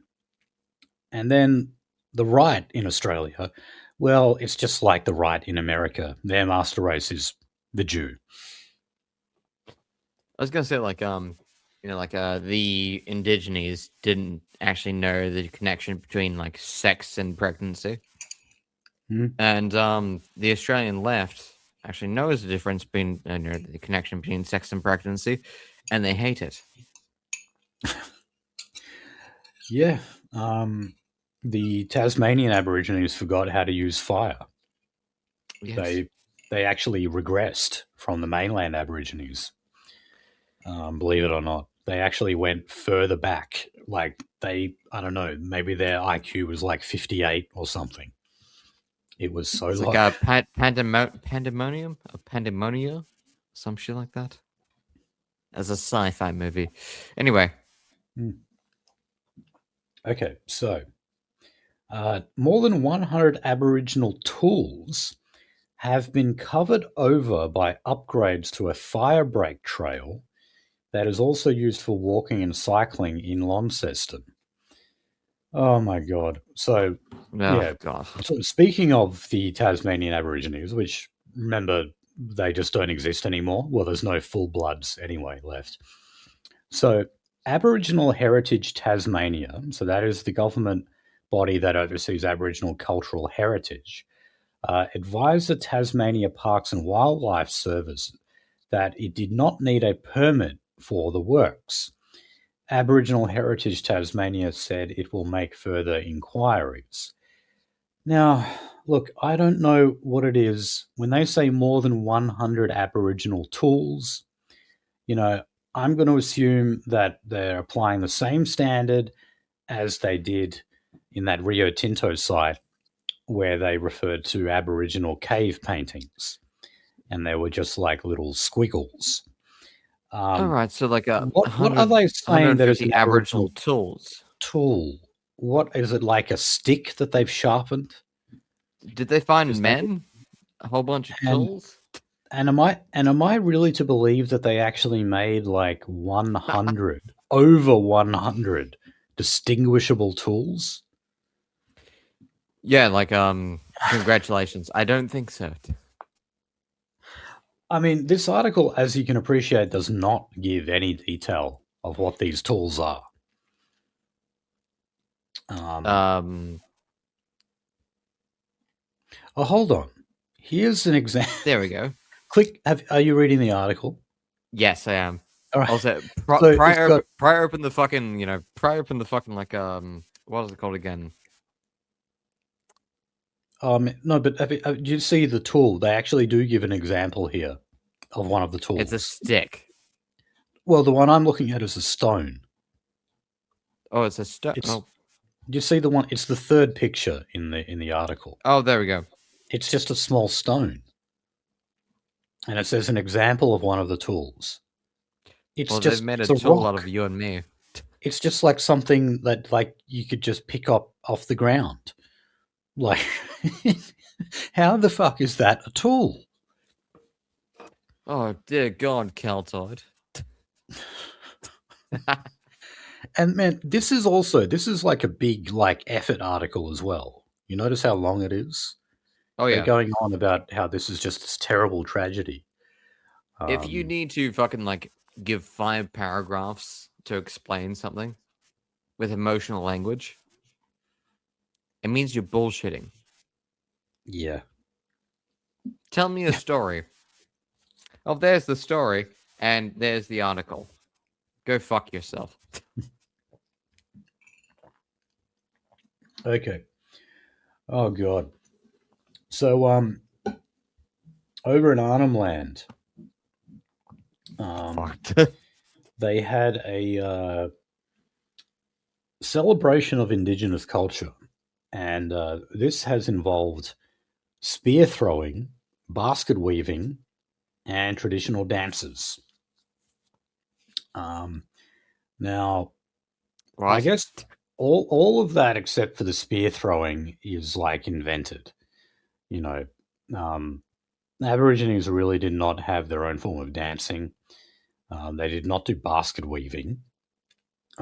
They certainly weren't involved in any kind of agriculture. Now, spear throwing, yeah, okay, I can give them that. They like sharpened some sticks and threw them at things, including at their own people. They didn't know the difference between sex and pregnancy. Yes, I know you've already pointed that out. But, Thank you. Yeah, they didn't put that together. I mean, look, many Aboriginal tribes actually basically didn't even have a language, a spoken language. I mean, obviously none of them had a written language, but some of them really just communicated in a series of grunts and clicks and stuff. There wasn't any such thing as like what you would call a conversation. You wouldn't sit down and have a chat with someone about some kind of topic. You just kind of like point at things and grunt and say, let's go kill that and eat it or something. You didn't really have what you call a conversation, which is incredible if you think about it. I mean, not even Negroes are like that. They at least had like a developed spoken language. I mean, it wasn't developed in the same way like the English language is, but, nonetheless, they still were able to actually have a conversation, what you'd call a conversation. Many Aborigines didn't. That's how backward they were. Okay. Oh, here's a beauty. So, Western Australia's burgeoning Aboriginal cultural heritage sector. This is how the Australian describes it. I think that's actually quite clever.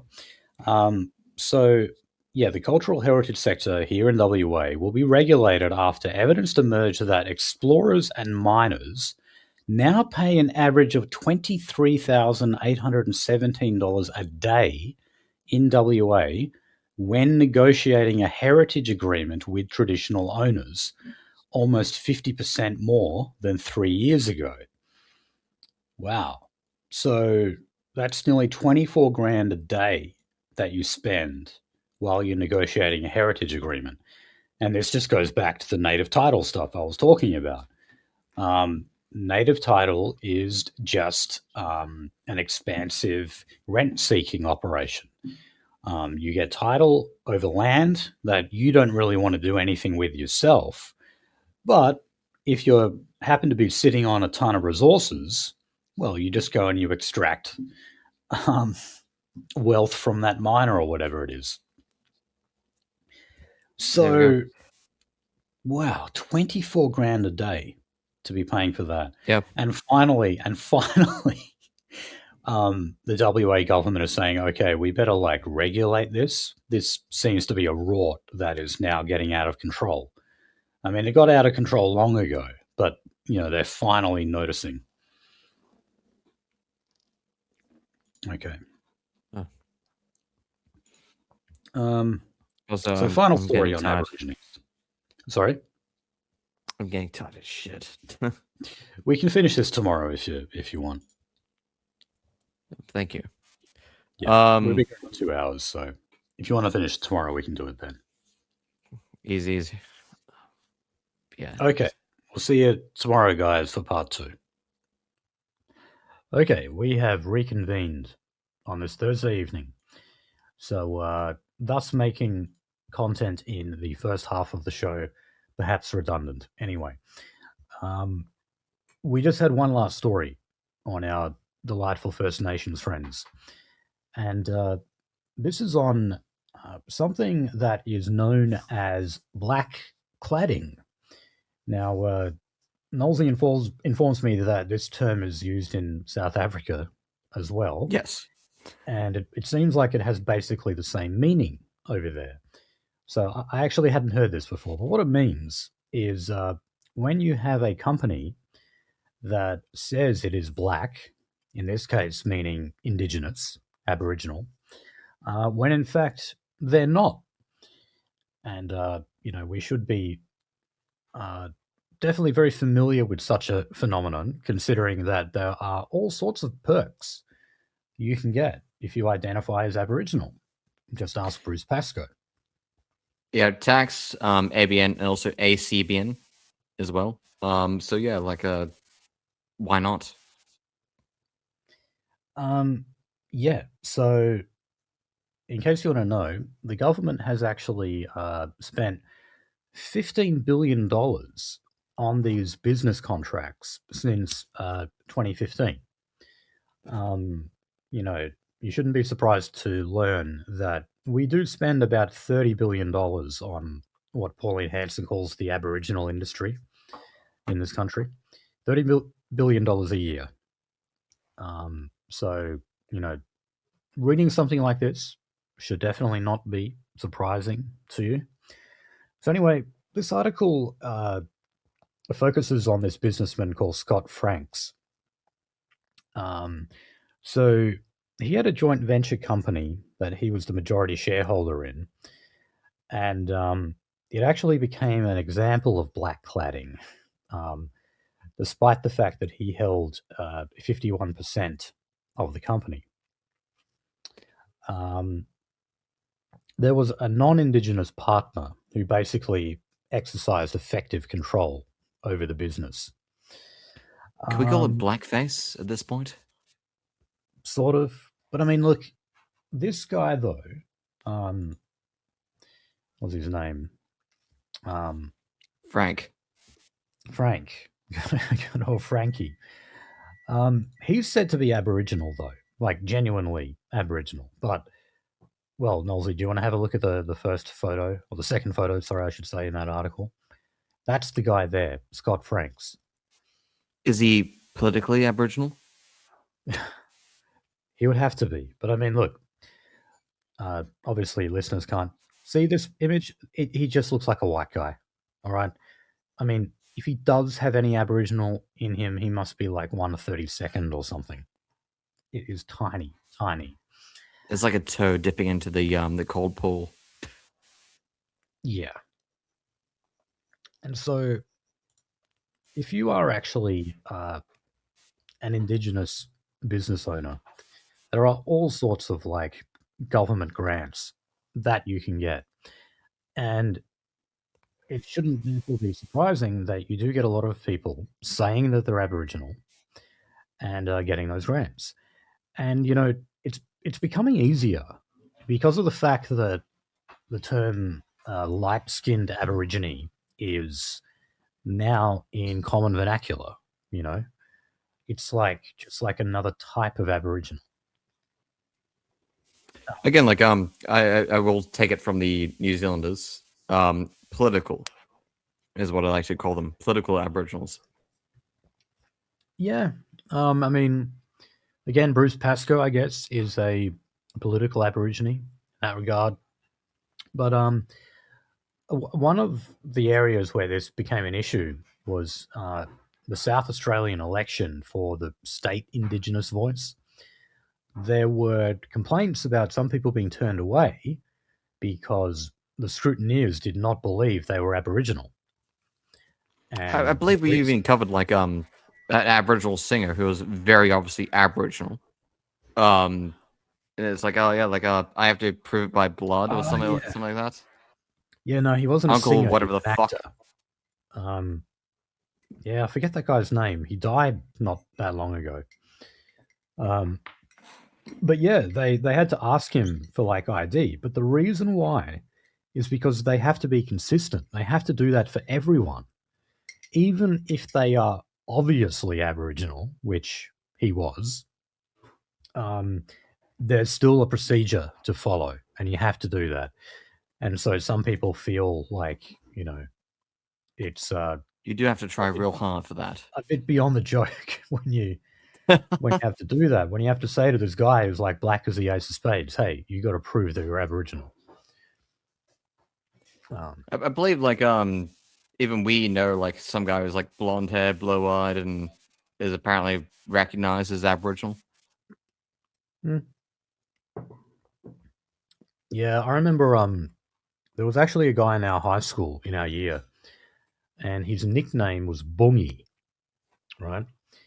And I found out that the reason why everyone called him that was because he was apparently 1/4 Aboriginal, but he was blonde-haired, blue-eyed. So I think don't they say that like the Aboriginal genes are recessive, so you know they're less evident than say a mulatto is when you crossbreed. I believe that was some kind of cope.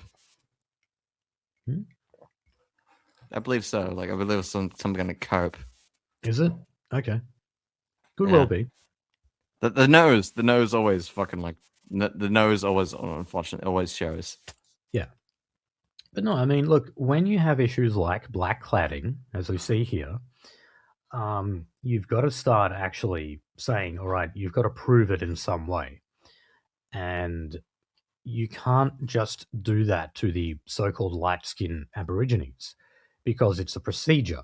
You have to do it for everyone. It's like how, you know, sometimes they do random security checks on like an 80-year-old woman at the airport. Everyone knows that there is no chance this woman is like going to hijack a plane or anything. But for the sake of treating everyone equally, making sure you don't discriminate, she has to be subject to the same procedures. And that's what we end up with. And it's funny, though, the one thing, though, that we won't do, like if you are to prove you're Aboriginal, your Aboriginality, you don't provide a genetic test. No one does that, right? And if we were to do that, you know, we'd start comparing things to the Nuremberg laws. Mm. So there's a number of ways you can be recognised as Aboriginal. One is to have recognition from a tribe. You simply have to have the elders say, "Oh yeah, that person's Aboriginal," and as long as you get them to say that, that's enough. That's one of the ways you can do it. I was gonna say, like, if we enact these laws, Finian, am I not Irish? Well, I mean, we could genuinely prove that. I've done on my ancestry, and I was like 95% Irish/Scottish/Welsh, Celtic, in other words. Yeah, no, like, if you look at Finian, like, there's no doubting that he's from the fucking Moldy Islands.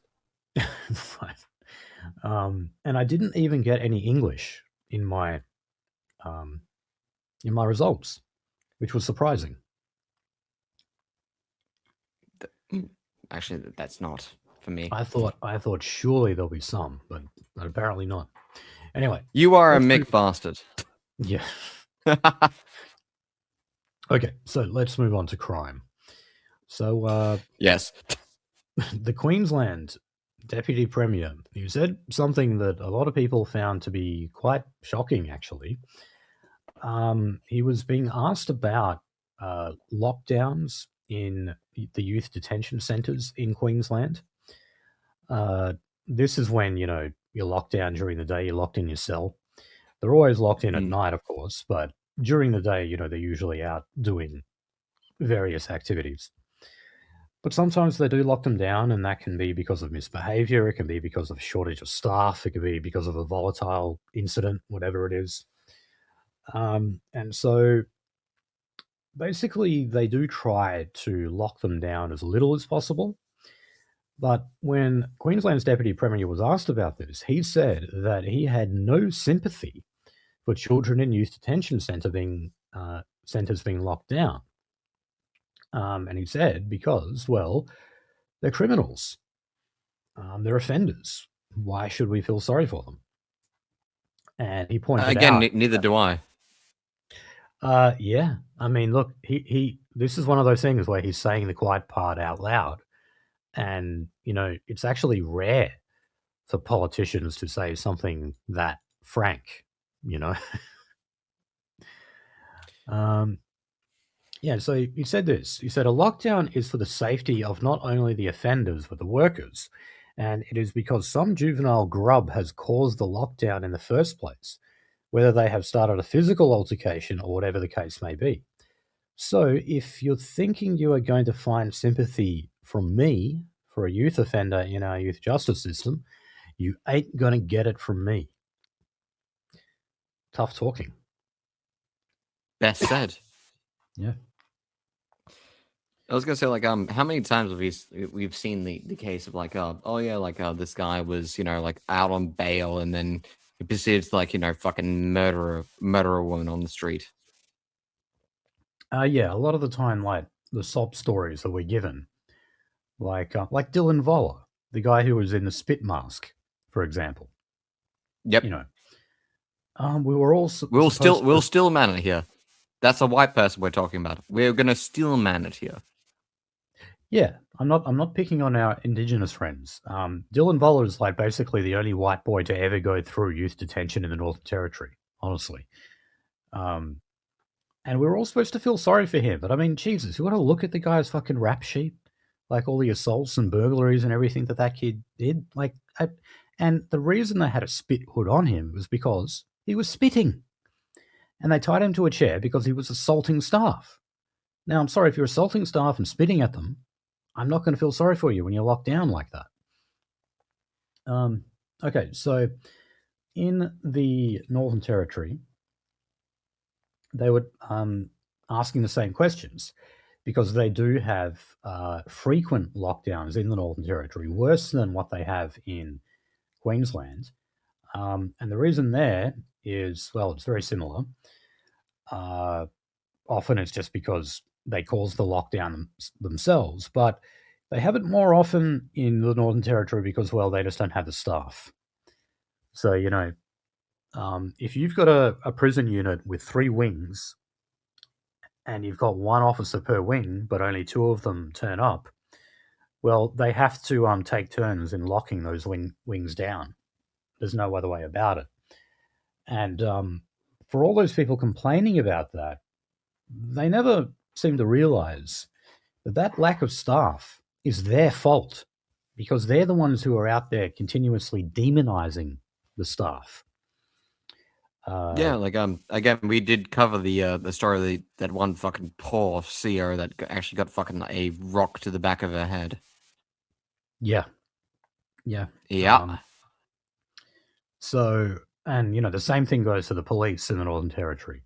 The vast majority of the cops in the Northern Territory are not from Darwin or anywhere else in the NT. They're from all over Australia, and many of them are from the UK and Ireland as well, because we just import a lot of our cops generally in Australia, but more so in the Northern Territory because no one wants to fucking go there. Zachary Rolfe, for example, was from Melbourne. He was not a Darwin boy.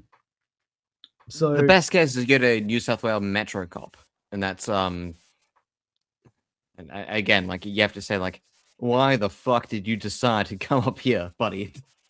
Yeah.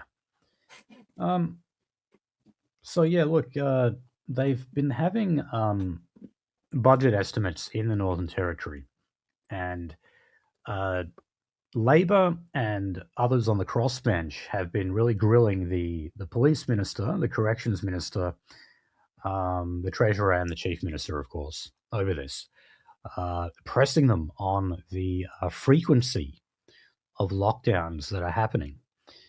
And yeah, look, they're just pointing out the same things that I pointed out. Like when staff go on a lunch break or something, they have to lock them down. What else are they going to do? I mean, they're going to be unsupervised. So, what, give them KFC? And I mean, what are you going to tell me that a corrections officer can't have a lunch break? My understanding is that they work 12-hour shifts. So I'd say you'd want to give them a break. Again, I'm not even joking right here when I say like they did give them KFC when they righted, like was it in Hakia? Was it Casuarina? I guess it doesn't fucking matter. In the UK, do you remember like KFC for a little while had a shortage of chicken? And blacks were calling the cops over that. They were calling the cops and complaining about KFC being out of chicken. Like the cops could do anything about it. God. Okay, now the Attorney General in the Northern Territory is claiming that crime is trending down. So she looked over police statistics, which is 1 year on from changes that made community safety the paramount concern when considering bail. So, as we know, disparate impact. Yeah, a lot of these kids, in particular, when they're out on bail, continue to commit crimes. That black piece of shit in Queensland who stabbed the 70-year-old grandmother to death, for example, he was a 17-year-old out on bail, but at the same time, someone like Joel Davis is kept in jail for 4 months and denied bail for 4 months for some comments he made on Telegram. How about solitary? Yeah. Now, a lot of people, though, are claiming that there is not a general downturn in crime in the Northern Territory. So they have looked at, they say the recent string of tragedies. Now, what are they referring to there? Obviously, Kumanjai little baby. That was just one of the cases that got more media attention. Infant deaths and infanticide in Aboriginal communities. I mean, that is basically an Aboriginal tradition, killing a child. Honestly, it was a very, very common practice. He's not joking. If, because Aborigines were nomadic, sometimes, it could be a little troublesome if you had more than, say, 2 kids to carry around to the next place. So sometimes the mother would just kill one of the babies and go, oh, that's too much trouble. I don't want to carry them around all the time. But the other thing is that, and this is true, we do have data on this, that people don't feel any safer in the territory. I mean, I would suspect that is going to take a while to calm down, because even if they are arresting, like, say, more Aboriginal people in that, you're still going to be afraid when you see them around you, because we all know what they're like, and I don't think anyone knows that better than a Territorian, particularly if you live in a regional area of the territory.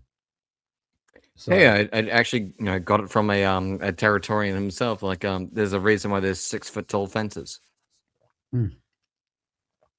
Yeah, there's a reason why business owners in areas like Alice Springs, illegally acquire firearms, because they feel it's just the Wild West. They have to be the police, because the police aren't going to do anything about it. Of course not. It's the world's biggest daycare center. Yeah. Okay, now over to the ABC, and they're telling us that so the Inspector of Custodial Services in Western Australia has released a report that has outlined deteriorating conditions at Hakea Casuarina and Melaleuca prisons. So, Speak of the devil. So they're saying that prisoners are being subjected to, quote, cruel, inhumane, or degrading treatment. And they're urging high-level strategic reform. Now, look, again, this just comes back to the same things. Like, what they refer to as inhumane is just like a lockdown. Like, they can't roam around freely during the day. Or sometimes it's that, like, maybe the cell is a little run down or a little dirty or something like that. Is there a lack of KFC? And there may be a lack of fast food as well, yeah. So I don't know, but just like what the Queensland Deputy Premier said, it's like, well, okay, even if I were to take that as true, why should I feel sorry for them? I mean, if you're in fucking Hakea or Casuarina, you've done something serious. You've done something really bad. And so if you are subjected to cruel, inhumane, and degrading treatment, my response probably is does something cruel and inhumane. Maybe you deserve it. Maybe you actually did something, really bad that got you there. God, that's the worst part. It's the catch-22. Like, do we treat them bad because they've done something bad, or are we humane? Are we like Luxembourg types? Like hand over our heart types? No, fuck you. Die. Get fucked. Yeah. Okay, now in South Australia, they have apparently been fighting the war on illegal tobacco for 1 year now. And they're saying that they've had a win. How do they know that? Well, the price of illegal tobacco in South Australia has apparently gone up a little bit. Okay. What? I mean, look, if you, say, shut down a few of the people selling it, a few of the vendors, well, I guess you reduce the amount of competition that exists in the illegal black market. So when there's less competition, prices go up, don't they? So I don't see You'd what assume that as should such, but be. Is that classified as a win? Like basically, you've given like certain actors within that black market a bigger share of the market at the expense of these other competitors who got caught doing it. That's all you've done. Hey, I Lebanese, here's the fucking flag. Here's the They mark never- you can move into. They haven't said anything about the actual quantity of illegal tobacco sales. That's what you would have to see, isn't it? Like more people buying legal tobacco and less people buying illegal tobacco. To me, that would be the yardstick, the way you would measure it, isn't it? Not like the price of illegal tobacco.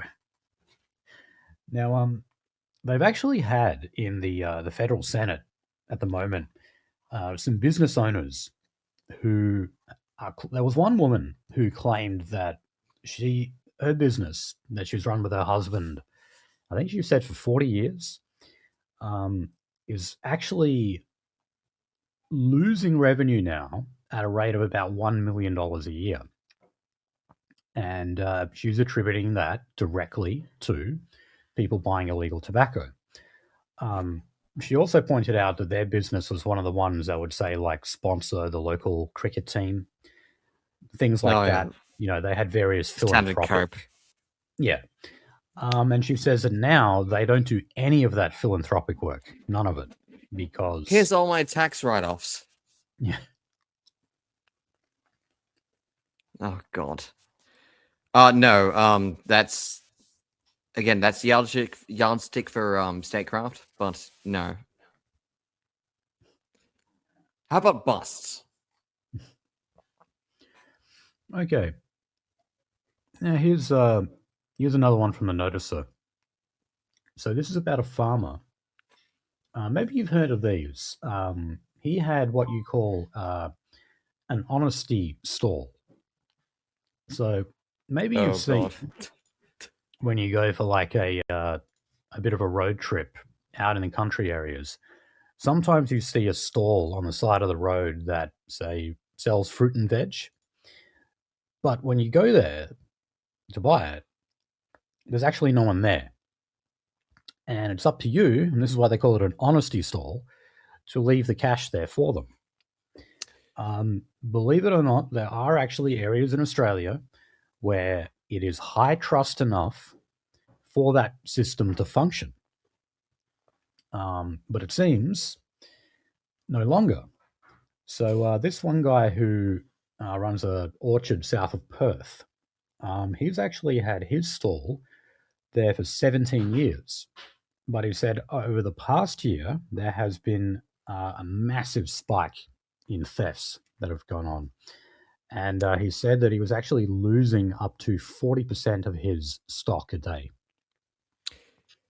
Yeah, no, even when it came to when my sister was buying a place, like, I, drove around the area and I was like, oh yeah, like, there's like, one of those like open libraries, like, take a book, put it back, etc. Yeah, you still see them every now and then. Yeah. Hard to find these days.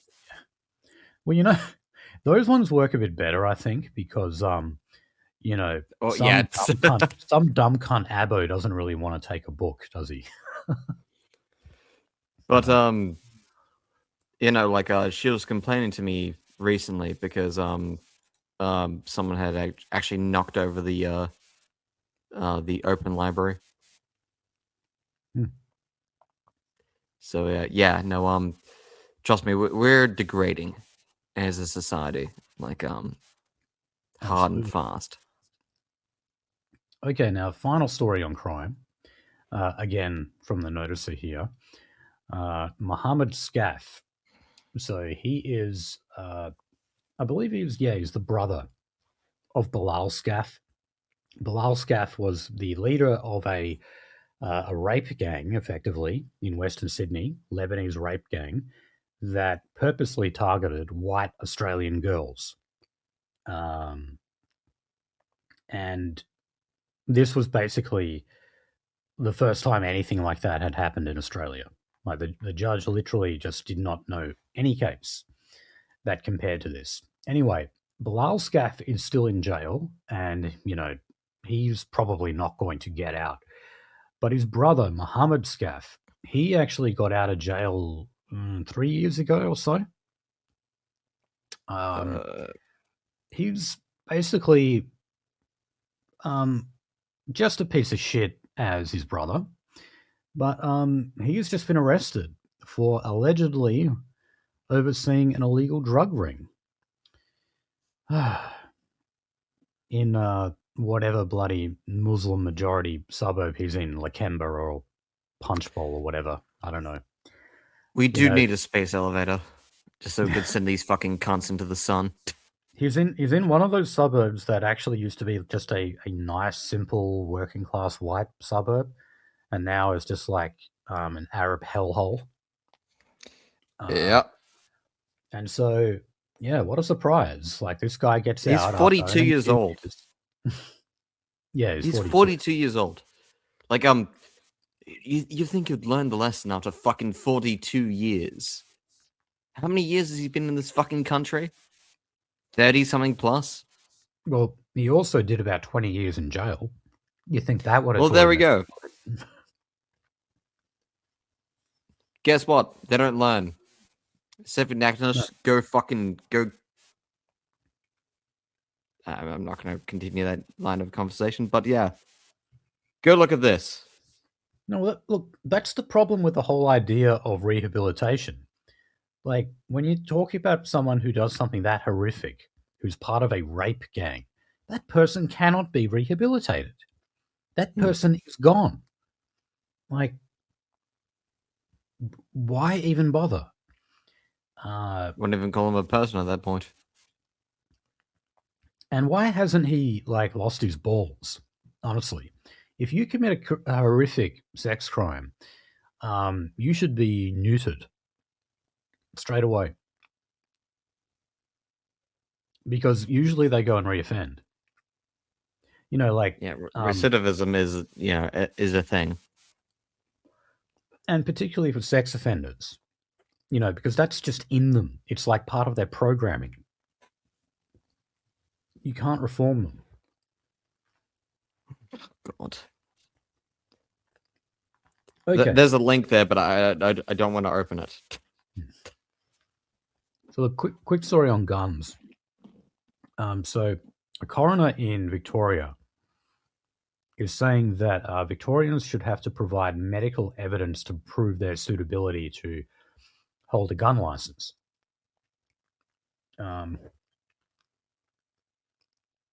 Now, I guess this is one of the regulations that I'm maybe a little bit more sympathetic towards, in that you should show that you're of mentally sound mind.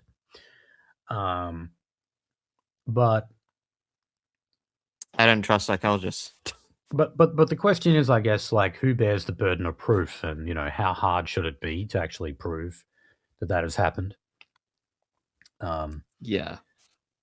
And it's, I don't know. I think that so long as you don't have a criminal record or anything else that would suggest that you are of unsound mind, it should basically be presumed that you are of sound mind. But, again, I would just organize all of this stuff racially. I'll just be like, okay, no, if you're black, if you're Aboriginal, you're from a retarded criminal class, and you are so much more likely to use that gun to harm people, so you don't get one. This is going to piss a whole bunch of people off, but I do like the Elliot Swiss model. It's like, do military training, get a military gun. There we go. Yeah. Have you seen Bowling for Columbine, that Michael Moore film? Yes, and I don't want to see that fat bastard ever again, but yeah. Well, there's this cartoon in that movie where it's meant to be like a history of gun control in America. Oh, yeah. See, that's racist, right? Yeah, well, you said that basically when the slaves were freed in America, that white Americans became terrified of blacks who were suddenly free because they thought that they would, start raping and pillaging and everything. Now, in the cartoon, of course, they say that, oh no, but blacks just wanted to get on with their lives. And that, clinging to their guns, the white people clinging to their guns and wanting to protect themselves from the blacks was a completely irrational reaction to it. And so, look, I actually agree with Michael Moore that, yeah, like one of the reasons why Americans have clinged to their guns is because of the fact that, yes, they fear attacks from racial minorities like blacks. I think that is true. The worst part about the European history is being vindicated over and over and over again. Yeah, but that's the thing. It wasn't an irrational reaction. It was completely rational. I mean, we always hear about the lynchings from that era, like just after slavery was abolished. Okay, but why were they lynching them? They were raping white girls. That's why. But, we're told that lynching was just completely like a random act of violence. Like you see a black person and you just go and lynch them just because they're black. And it was nothing like that at all. Oh, well. All right. Guess what? Okay, so on to defence. Now, we're going to talk about the UK's role in the AUKUS agreement. And the UK has somewhat been seen as the weakest link in the whole submarine pact that we have with them in America. I don't know about that. I'd say we are probably the weakest link in that. But nonetheless, the topic of military spending, defence spending in Britain, is actually a bit hotter over there than what it is here in Australia. And you've actually had two ministers in Keir Starmer's Labor government that have resigned recently, including the defence minister. And so the Australian went and wrote this piece on it saying, well, if the UK's defence minister, Labor defence minister, has quit, then why shouldn't ours? They're really gunning for Richard Marles. You see, a lot of Conservatives really hate Richard Marles because, according to them, he has cut funding to defence. The government, of course, claims that they've increased funding, but they're accused of employing accountancy tricks to inflate the numbers. I don't know. I'm not really sure. All I know is we still do whatever we're told by America. We even contributed to the Iran war. And, as we said before, technically speaking, Australia is at war with Iran. And you know what else? We're technically at war with Russia as well because of the military aid we supplied to the Ukraine. Unfortunately, we did actually send over Bushmasters, didn't we? Yeah, but you've got, the Murdoch press really wants to make defence this huge issue. Like, they have write-ups by Greg Sheridan all the time in The Australian going on about how our attitude to the defence force and the defence budget is shameful. But the thing is, though, ask, the average Australian voter about the issues that actually concern them. Defence is never there. It's just not. If it is, it's at, the bottom of the list every time. Even a topic like climate change comes up more than defence. There's a reason why, fucking Pauline Hanson's One Nation Party is now polling higher than outside of her, polling higher than the two-party preferred. There's a fucking reason. Yeah, it's not defense.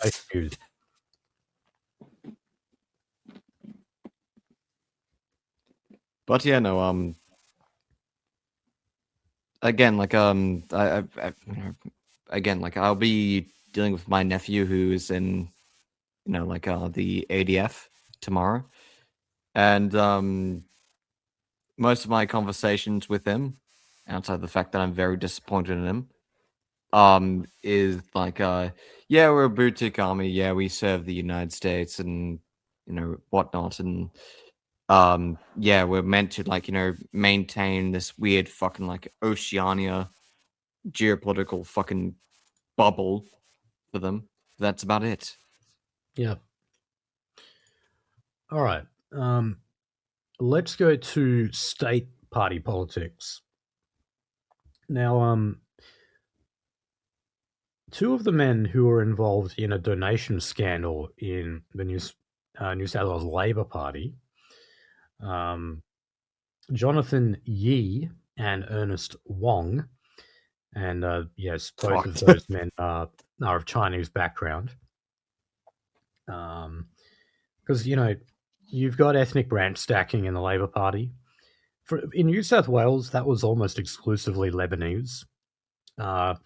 It's been a lot more diverse in Victoria, of course. Diversity is our strength. I thought one of the best episodes we ever did on the Racer was when we dissected the ethnic branch stacking in Victoria. Oh God, that was being orchestrated by Adam Somyurek, that Turk. Yep. Remember him? Because, oh man, it went so deep. Like, there was ethnic branch stacking for Indians, for Turks, for Vietnamese. For, like, every fucking group. And some of them even were saying things like, we need to get the whites, we need to remove their power from the Labor Party. They were saying shit like that. But anyway, this was donated to Chris Minz's campaign back in 2015. So those two men will be prosecuted over that. I don't think it was actually a large amount of money, but nonetheless, if you break the rules, you break the rules. And, it's just amazing when it comes to donation laws and who breaks them. It is always non-whites. And often it's actually from races of people where I guess politically you would expect better of them.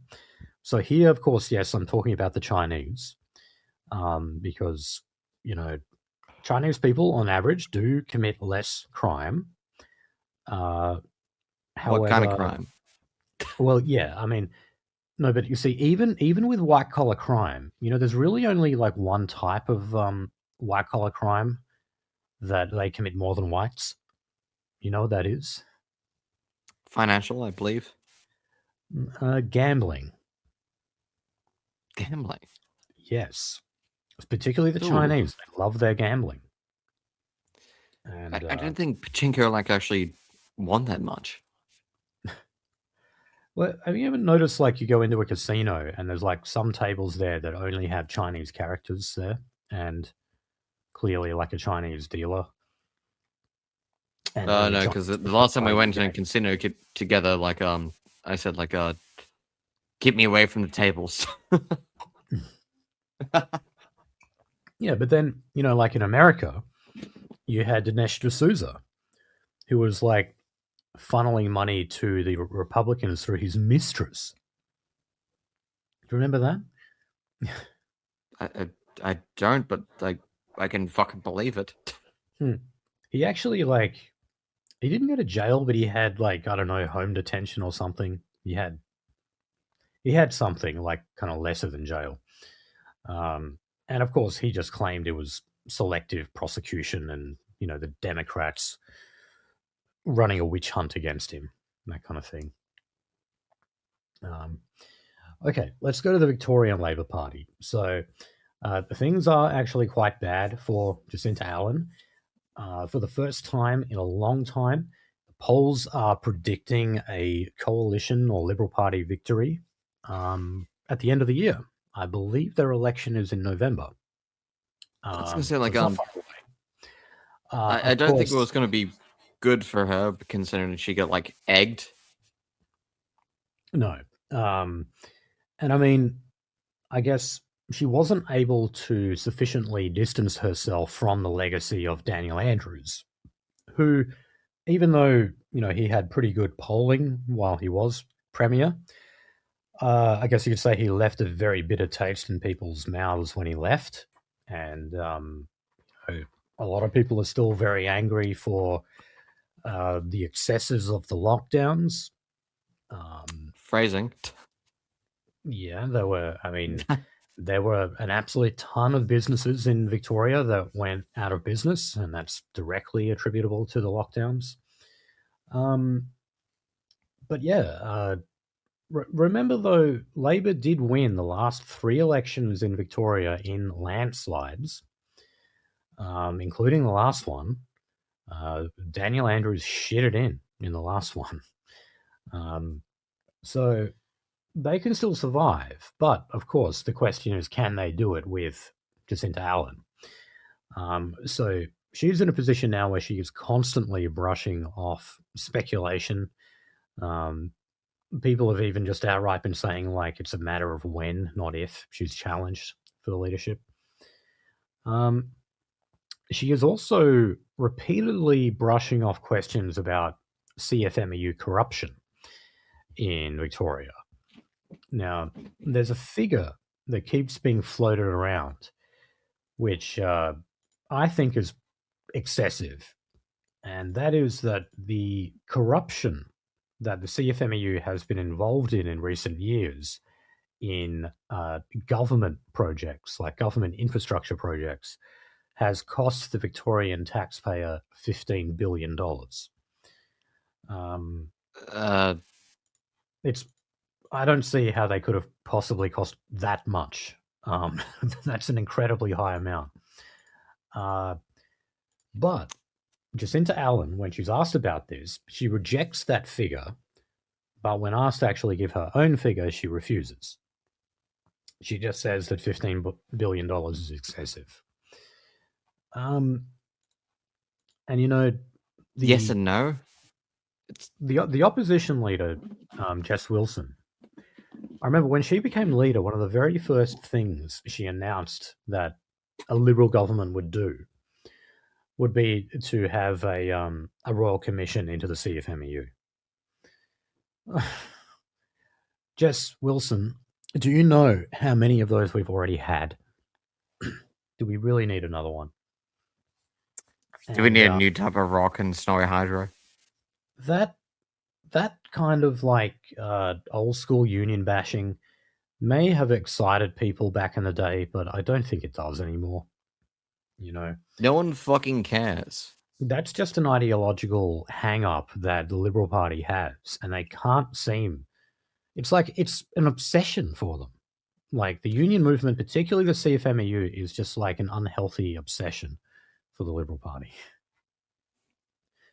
I know, like I'm a left-leaning fucking like red-blooded fucking shit when it comes to these kinds of things, but people want to earn like about 30 Australian dollars an hour. People want to be able to afford to rent a place. Do you think that anyone gives it ever-loving flying fuck about these little union things? No. That's why the Liberal Party is dead. People increasingly look at union bashing as punching down on vulnerable people. They're saying, well, hold on. Aren't unions want the people who are just trying to get a better deal for working class people who have, little bargaining power? They just want to make their wages go a little bit up and they have their conditions be a little bit better. When you constantly bash the people who fight for those things, well, yeah, you look like you're talking down people. You look like you're punching down, and it makes you look out of touch. Jane Hume had just that be a problem. Teal. Just be a teal in the last election, where she was talking about taking away work from home rights from government workers. She was seen as punching down on public servants, and people didn't like that. There was a time where Liberal voters would like it, but not anymore. Not anymore. Just be a fucking teal at that point. Yeah. Okay, now, to the Victorian Liberals, Jess Wilson, the leader there, says that Pauline Hanson has not approached her regarding possible cooperation, I guess you would say, in the upcoming state election. Now, the main thing we're talking about there, of course, is preferences. Will they do some kind of deal with each other? As we know, historically, the Liberal Party has put One Nation last on the how to vote cards. In recent years, that has changed. Even Tony Abbott, who was basically responsible for sending Pauline Hanson to jail in the early aughts, even he is saying that there should be preference deals done. But yeah, apparently they haven't actually entered those discussions yet in Victoria. But look, I think they will. The former Premier Jeff Kennett said that they should as well. The Liberal Party is somewhat divided. There are still, like, you know, so-called moderate Liberals in Victoria who believe that One Nation is still just like the same old bigoted ethno-nat party it was in the 90s. To that, I say I really wish they were. But Yeah. But they sold out a long time ago. But no, it's interesting though, because Victoria might actually be the first example of where you end up with a hung parliament. And the only way the Libs can actually form government is to form a minority government with One Nation.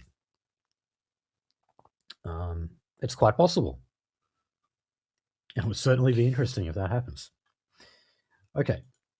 So I'm already gagging. Don't make me vomit. All right, so let's talk about federal One Nation now. So I think I mentioned at the beginning here that they're one of their senators, Tyrone Whitten, he is being referred to an inquiry for a potential constitutional breach. So he has interests in a family construction company called Whitten's Group. And they have a contract with, of all things, the Snowy Hydro project. They have like a multi-million-dollar contract for work being done on that project. I don't know what kind of work it is. Now, this... They found a new rock, I guess. It's actually like... yeah. They always find like a new rock that is like impenetrable, don't they? And then they need like some new machine to break it. In all fairness, like they found soft ground during their original bore, and their first bore head did go through and meet its target. But the second one, which is the Union one, yeah, like it meets different type of ground. Am I going to say, like, you know, is that correct? Is that, you know, is that actually what's happening? Probably not. Do I care? No. But look, this is just a really good example of One Nation not vetting their candidates properly. Oh, yeah. Historically, they've had a problem with this. You know, this would definitely be something that you think they would check for, considering it concerns eligibility to sit in Parliament. And also, it's just not a good look because, you know, this is exactly the kind of green energy project that One Nation opposes, or at least is supposed to oppose. And then, you know, you've got the new member for Farah, who wanted to import Infinity for Jeeps. And he even considered joining the Labour Party at one point, you know. We're in a reform/restore situation over here, unfortunately. Yeah. So, One Nation have also launched a new fundraising drive, And this has become known as the Fire the Liar campaign. So it is simultaneously an anti-Labor campaign. One Nation is choosing to direct their ire towards Albanese and his government. And the reason why they went for this Fire the Liar is because, look, we've all heard Ditch the Witch. Most recently, that was directed to Jacinta Allan in Victoria. But I'd say most people probably remember it referring to Julia Gillard, because Tony Abbott was speaking at some demonstration, and then there was someone behind him who had a placard that said "Ditch the Witch," referring to Pauline Hanson. But people might actually be surprised to know that, as far as I know, the first example of this in Australian politics was actually put on by the Labor Party back in the late 90s. They also had placards that said "Ditch the Witch." But you know who they were referring to? Pauline Hanson. So this is why Pauline Hanson said to Jacinta Allan, she said, "Suck it up, princess," or something, when she was asked about it, because she was complaining about it being misogynist. She's like, "Well, look, they were doing the exact same thing to me in the 90s, and I never complained about it." So, yeah, they've kind of returned fire on Labor. They're going for this Fire the Liar campaign. Kill all the crone. And at the same time, you've got the Labor Party also appealing to donors, and with the suggestion donation amount of $27. So One Nation We was ain't said doing that. they were said to have raised $3.5 million over just a few days. Albo was casting doubt on those figures. He also denied that Labor is freaking out about losing votes to One Nation. But I don't know, why the aggressive campaign to up the donations? I'd say they probably are worried. We shall see. So Pauline was actually here in Perth a few days ago. There were a shit ton of protesters who turned up. Funnily enough, when I looked at some of the photos, a lot of them were attacking her for her support of Israel. So they were calling her pro-Israel, pro-Zionist, and also racist at the same time. Well, look, she Why may you have to ruin it? She may be racist in that, just like any other conservative, she believes the Jews are the master race. In that way, sure. But no, she's not racist in the ways that, I would like. And that includes when it comes to hiring staff. So it has been revealed that some of their digital marketing work has been outsourced to the Philippines. So this is where you have people earning between, I think they said it was $6 and $8 an hour. Yep, odd.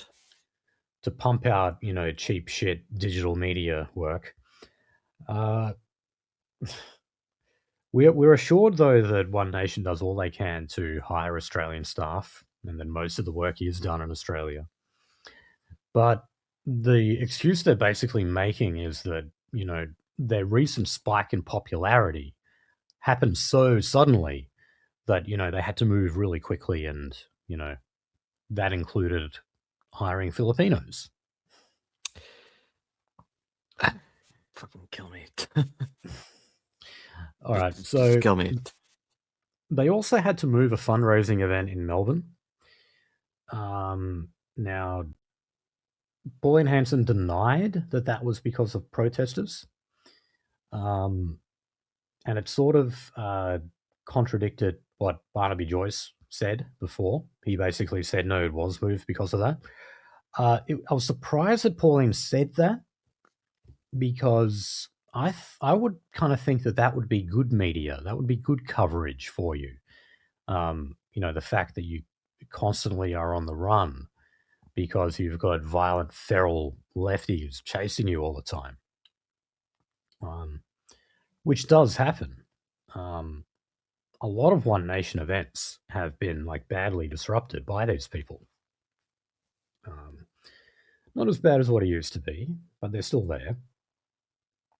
And so, anyway, the protesters still turned up to wherever it was that it was. They were relocated Midlands. to, and they were yelling out "Die," and they said, "Death to One Nation, die Pauline, Nazi scum, and shame." Were being yelled at Pauline and at Barnaby. This was terrible. It didn't happen. $2,000 a head meet and greet. This was really something that only the libs did, like these kind of VIP dinner things, where you have to pay an obscene amount of money like that. But the noticer pointed out that even after all of this, it was like one pro-Pauline guy who got arrested in the end, even though you had all these other ones effectively yelling out death threats against her. All right, now Pauline has confirmed that she does receive policy advice from Gina Reinhardt and does consider her to be a personal friend. Well, of course they are. I mean, they did a bloody holiday to Thailand together not all that long ago. She was given a $1 million plane by Gina. I'm still not Pauline, actually. She reckons that entirely enthused by the $1 million part, but yeah, there's a One Nation policy which is pensioners should be able to work an unlimited amount of hours without it reducing their pension. And Pauline says that idea came from none other than Gina Reinhardt. But look, I don't think this is a good look. no. I mean, look, even if Gina Reinhardt was not involved here, I'd say that One Nation probably would have gone down the same route it did anyway. But look, Labor have a point when they point out this affiliation and say, well, Pauline is kind of effectively a mouthpiece for billionaires and the elite in Australia because, that's what she's become. She didn't used to be. She used to talk about fried fish to fucking fried bullshit, I guess. I mean, Pauline used to be anti-neoliberal. She used to be for economic nationalism and protectionism. She actually mentioned those things in her maiden speech. It gets forgotten, of course, because everyone just focuses on the swamped by Asians line that she gave. But if you read the rest of her speech and the kind of policies that she was advocating for back in 1996, there's a lot of genuine third positionist stuff, both in social policy and in economic policy, where, the average white nationalists in Australia will find themselves nodding their head in agreement to. Unfortunately, that's 1996. Yeah, and that was 30 years ago now, and much has changed. Okay, now finally,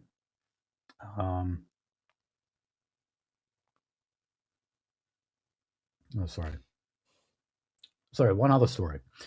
Pauline got a little teary. I can't remember if this was at the event in Perth or no, it was in Perth, yeah. Where she said that that her hardest time was, of course, when she went to jail for electoral fraud.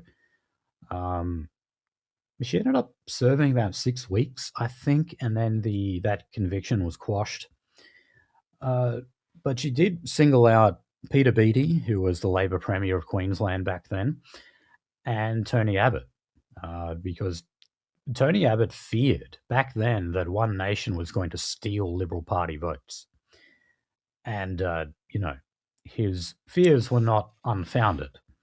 So he set up a slush fund to basically dig up any dirt they possibly could on One Nation. And what they dug up was allegations of electoral fraud where they were adding, they were saying that they had members of One Nation who were not real. So the court initially agreed that is what happened, and then it was quashed. So the reason why they did that was because it can get you more electoral funding. And that's why to this day, Pauline Hanson has a nervous breakdown if you ask her about One Nation and electoral funding. She goes mental over it. Oh, yeah.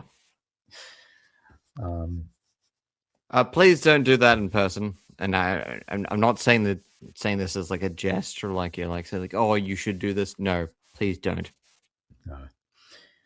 Okay, now finally, Brittany Higgins. She is set to make a return to politics, and she is going to be leading a progressive advocacy group that is looking to challenge the rise of One Nation. So they call the Vita Fund. So it's a fundraising body which has bankrolled Teals. And was established, oh, fucking Jesus.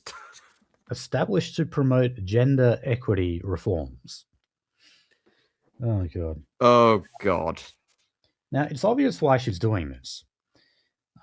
One, I guess she just fits the bill, doesn't she?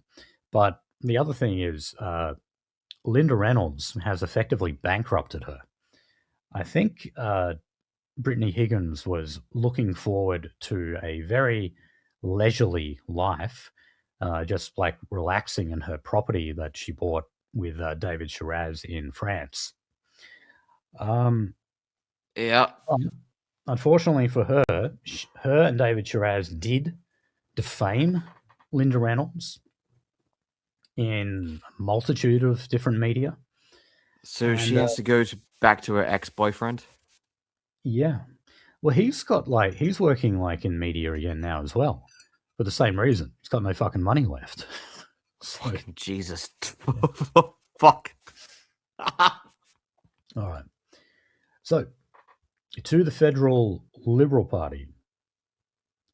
So, Angus Taylor says that they have no plans to share the seats with One Nation in the next election. Now, what he means by that is, well, that we have a situation currently.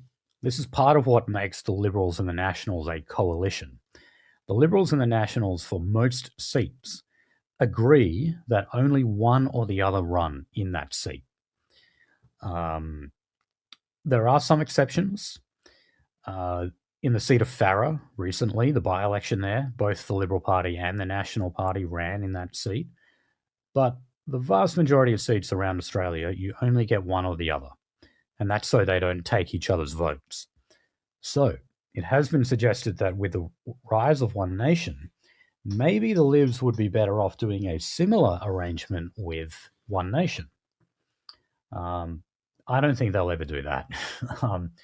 They will consider preference deals. They would consider an alliance government if they found themselves in a hung parliament. That's definitely I could see that happening. But no, they would fear a real backlash if they would actually get into an arrangement like that. Because then they'll be told that, they're a de facto coalition partner and that they see them as allies just like they do with the Nationals. And that would just be a bridge too far, I think. We shall see. Yeah. Desperation makes bedfellows out of all of us. All right. So the Shadow Home Affairs Minister, Jonathan Deneen, says that he is going to retire from politics. I think, this year. So this is definitely bad timing for Angus Taylor, particularly when he is, somewhat like enjoying a bit of a boost in popularity because of his budget reply. So, to have people from the front bench resigning at this point in time is certainly not desirable. And the other thing is, this guy has been in Parliament for 25 years, which, okay, that's fairly lengthy, but he's only 43 years old. That is a very young age to retire from politics. So it has made a lot of people kind of think, what's going on there? Why is he stepping away so early? So, yeah, not a good look. And Senator Wendy Askew, who has another 2 years left in her Senate run, says that she's not going to contest a seat either. Oh, Okay. God. Someone check their fucking hard drives. All right, let's go to the Federal Labor Party. Now, the ALP national president, Wayne Swan, remember Swanee? He was actually our treasurer at one point. He said that the Albanese government needs to shun antiseptic centrism and unashamedly back a policy agenda and communication strategy that appeals to the working class. Now, he says they got to do this because there are too many traditional Labor voters who are receptive to the One Nation message, and they no longer believe that Labor is on their side. So, Sorry. this is interesting from Swanee because Swanee is actually from the right faction of Labor, and Albanese is from the left faction. But this is effectively like Wayne Swan saying, no, you need to move to the left. Or at the least, you need to make yourself more appealing to the working class. Support your fucking base. You're called the Labour Party. But I mean, this is actually one of the reasons why One Nation has appeal. Because yes, of course, they appeal to disaffected Liberal voters, national voters, but they have a working class appeal to them as well. Now, that's being undermined with the closeness to Gina Reinhardt, of course, but still, it's there. And a lot of working people see them as more on their side than Albo is. The worst part is, how many of those fucking voters are actually employed by Gina Reinhardt? I don't know. Yeah, well, there we go. Look, I'd also just say that Gina Reinhardt has, comparatively, she has not actually donated all that much to One Nation. So, I mean, the plane, that cost about $1 million. But as I've pointed out before, that will not even buy you a property in Western Sydney. So it's not really that big of a deal, I don't think. And then, I don't know, there's another $1 million on top of that. That kind of money in federal politics isn't really that much. Can I make a joke? Yeah. Gina the Hutt. Well, she does actually look like Jabba the Hutt, doesn't she, a bit? Yep. Yep. I was gonna say, again, how many people are employed in the state of Western Australia by BHP? Really? Yep. And then I'm not gonna say related, but again, related by contracts and etc. Rio Tinto, and also direct contracts. Fucking even Andrew Forrest. Jesus Christ. They're from the same fucking yacht back in the day. So yeah, unfortunately, It is unfortunate, unfortunately. Okay, should we talk about Mark Latham? Yes. So, Something better. Yeah, look, this is bad news, though. Oh, terrible. You know, even though, look, overall, I'm not a fan of Mark Latham, but in this case, I'm on his side. He appealed the decision in court that said that he defamed the independent MP Alex Greenwich and sexually harassed him. This was considered a form of sexual harassment. I'm sorry. Anyway, this was the judgment to have to pay Greenwich $140,000 in damages. But that's not the worst of it. The worst of it is that he's also on the hook for the legal bill, which is almost $500,000. So Fucking that is Christ. a shit ton of money that Latham probably does not have, or at the least would, clean him right out. And yeah, that's a real shame. Could I legally get away with saying like probably Greenwich should be cleaned the fuck out? Well, look, right. Well, Greenwich though called Latham a disgusting human being, and I don't see how that's any less defamatory to what Latham said. And I mean, like what Latham said in his tweet was like objectively true. It is disgusting to stick your dick up a bloke's ass. That's all he said, and I mean that is objectively disgusting. I was gonna say like are we yay or nay on that one? The problem is he likes a bit of shit in the bedroom as well, though. So, fuck Jesus. Sorry. I informed Randbot of that last week. He did not. He was unaware of all of that. No, because he's an American centric guy. Like yeah. Unfortunately. Okay. All right. So, a couple of quick stories. So, on Foreign Affairs, the Solomon Islands said that they will not release details of the security pact that they've signed with China.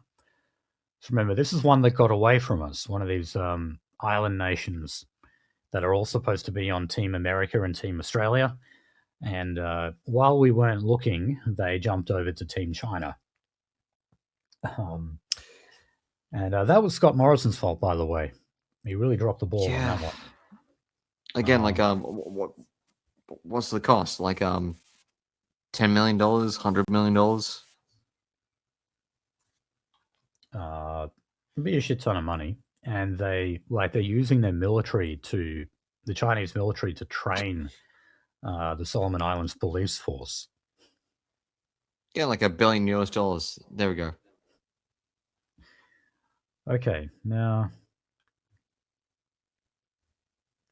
a couple of boring stories we'll skip here. Health.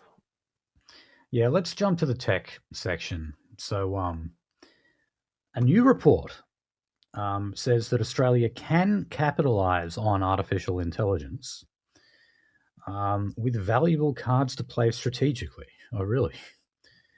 So, the Tech Policy Design Institute, this is another outfit I'd never heard of, they just released its AI agency tool, which allows policymakers to see where Australia's AI strengths and weaknesses lie.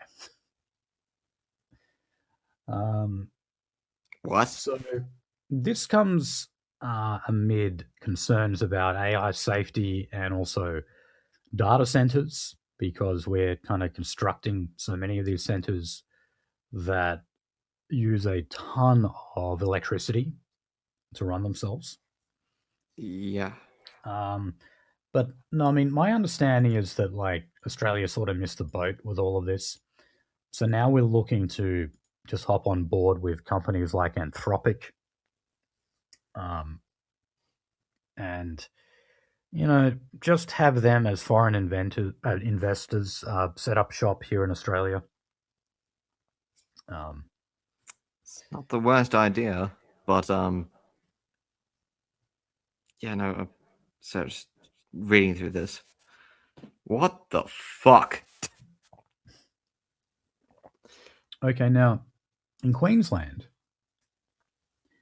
the former Queensland government, so the Palaszczuk Labor government, awarded a doomed $15 million contract to the cybersecurity company CryptoLock Holdings. Now, this is despite the fact that there were red flags concerning this company. So a report highlighted a series of errors, including multiple issues with financial accounts. And so now they have adopted recommendations on improving tendering and additional financial checks.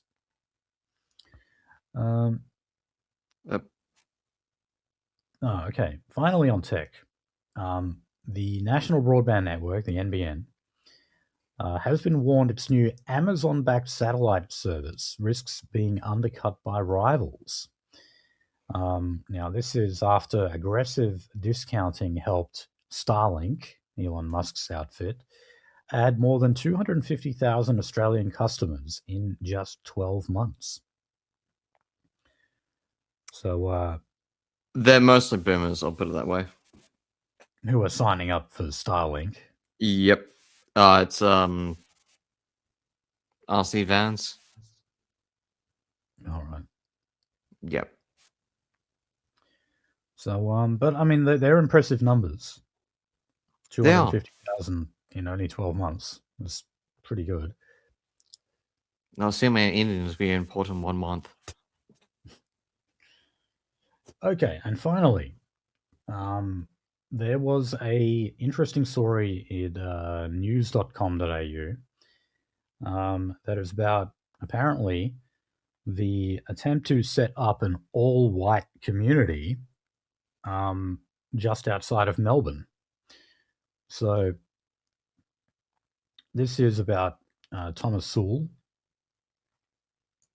and I guess you could say sort of getting financial backing from people who are, you would say rich, but not billionaires, certainly not on the level of Gina Reinhardt. And well, look, here's how they describe it in the article. The winding roads towards the multi-million-dollar 10-bedroom, 5-bathroom compound turn from asphalt to dirt track. They narrow and the bush closes in on both sides as if nature is making a bid to reclaim some of its territory. The mint green sheeted roof of a home is visible through thick trees that form a natural boundary and keep those inside largely hidden from view. It is here, 28 kilometres north of Melbourne, on the outskirts of a tiny historic town home to just 3,500 people, where Australia's most recognisable white supremacist has moved. Hutt's Bridge is literally the end of the line for Melbourne's metropolitan train network. It is where the suburbs meet the bush. Picturesque 1920s era timber shop fronts are sprinkled along the main street, not far from where the town's founder, Henry Hurst, was shot and killed by a bushranger 160 years ago. Today, in the centre of town, anti-Nazi messages cover notice boards and footpaths. And they've got messages such as Nazis out. So, yeah. Go get fucked. So, look. I mean, I know when did you see that article where the ABC said that like they actually traced Thomas Sewell's streaming location? Yes. And they actually said where that was. Like I think it was in here. And so now, I mean, don't we have anti-doxing laws in this country now? As a result of Jewish creatives being doxed, we have anti-doxing laws. Yet it's perfectly okay to like trace Thomas Sewell's internet and say where he's streaming from and publish that information. As long as it's done legally. Yeah, apparently. So, but look, white towns, I'm all for it. I'm all for what they do in Orania in South Africa. I mean, they have a very, very successful, happy society there. It's basically the only place in South Africa that isn't a giant shithole. So, no, I definitely approve of things like this. Again, like with my original interview with Thomas Hall, like there shouldn't be any white flight anymore. There should be white fortress, and I believe this is the beginning of it. Definitely. We shall see how it goes. Yes. All right, guys, we'll end it there. Thank you for joining us for another long one. We'll see you sometime next week, I'm sure. Check out all our stuff at theracer.biz.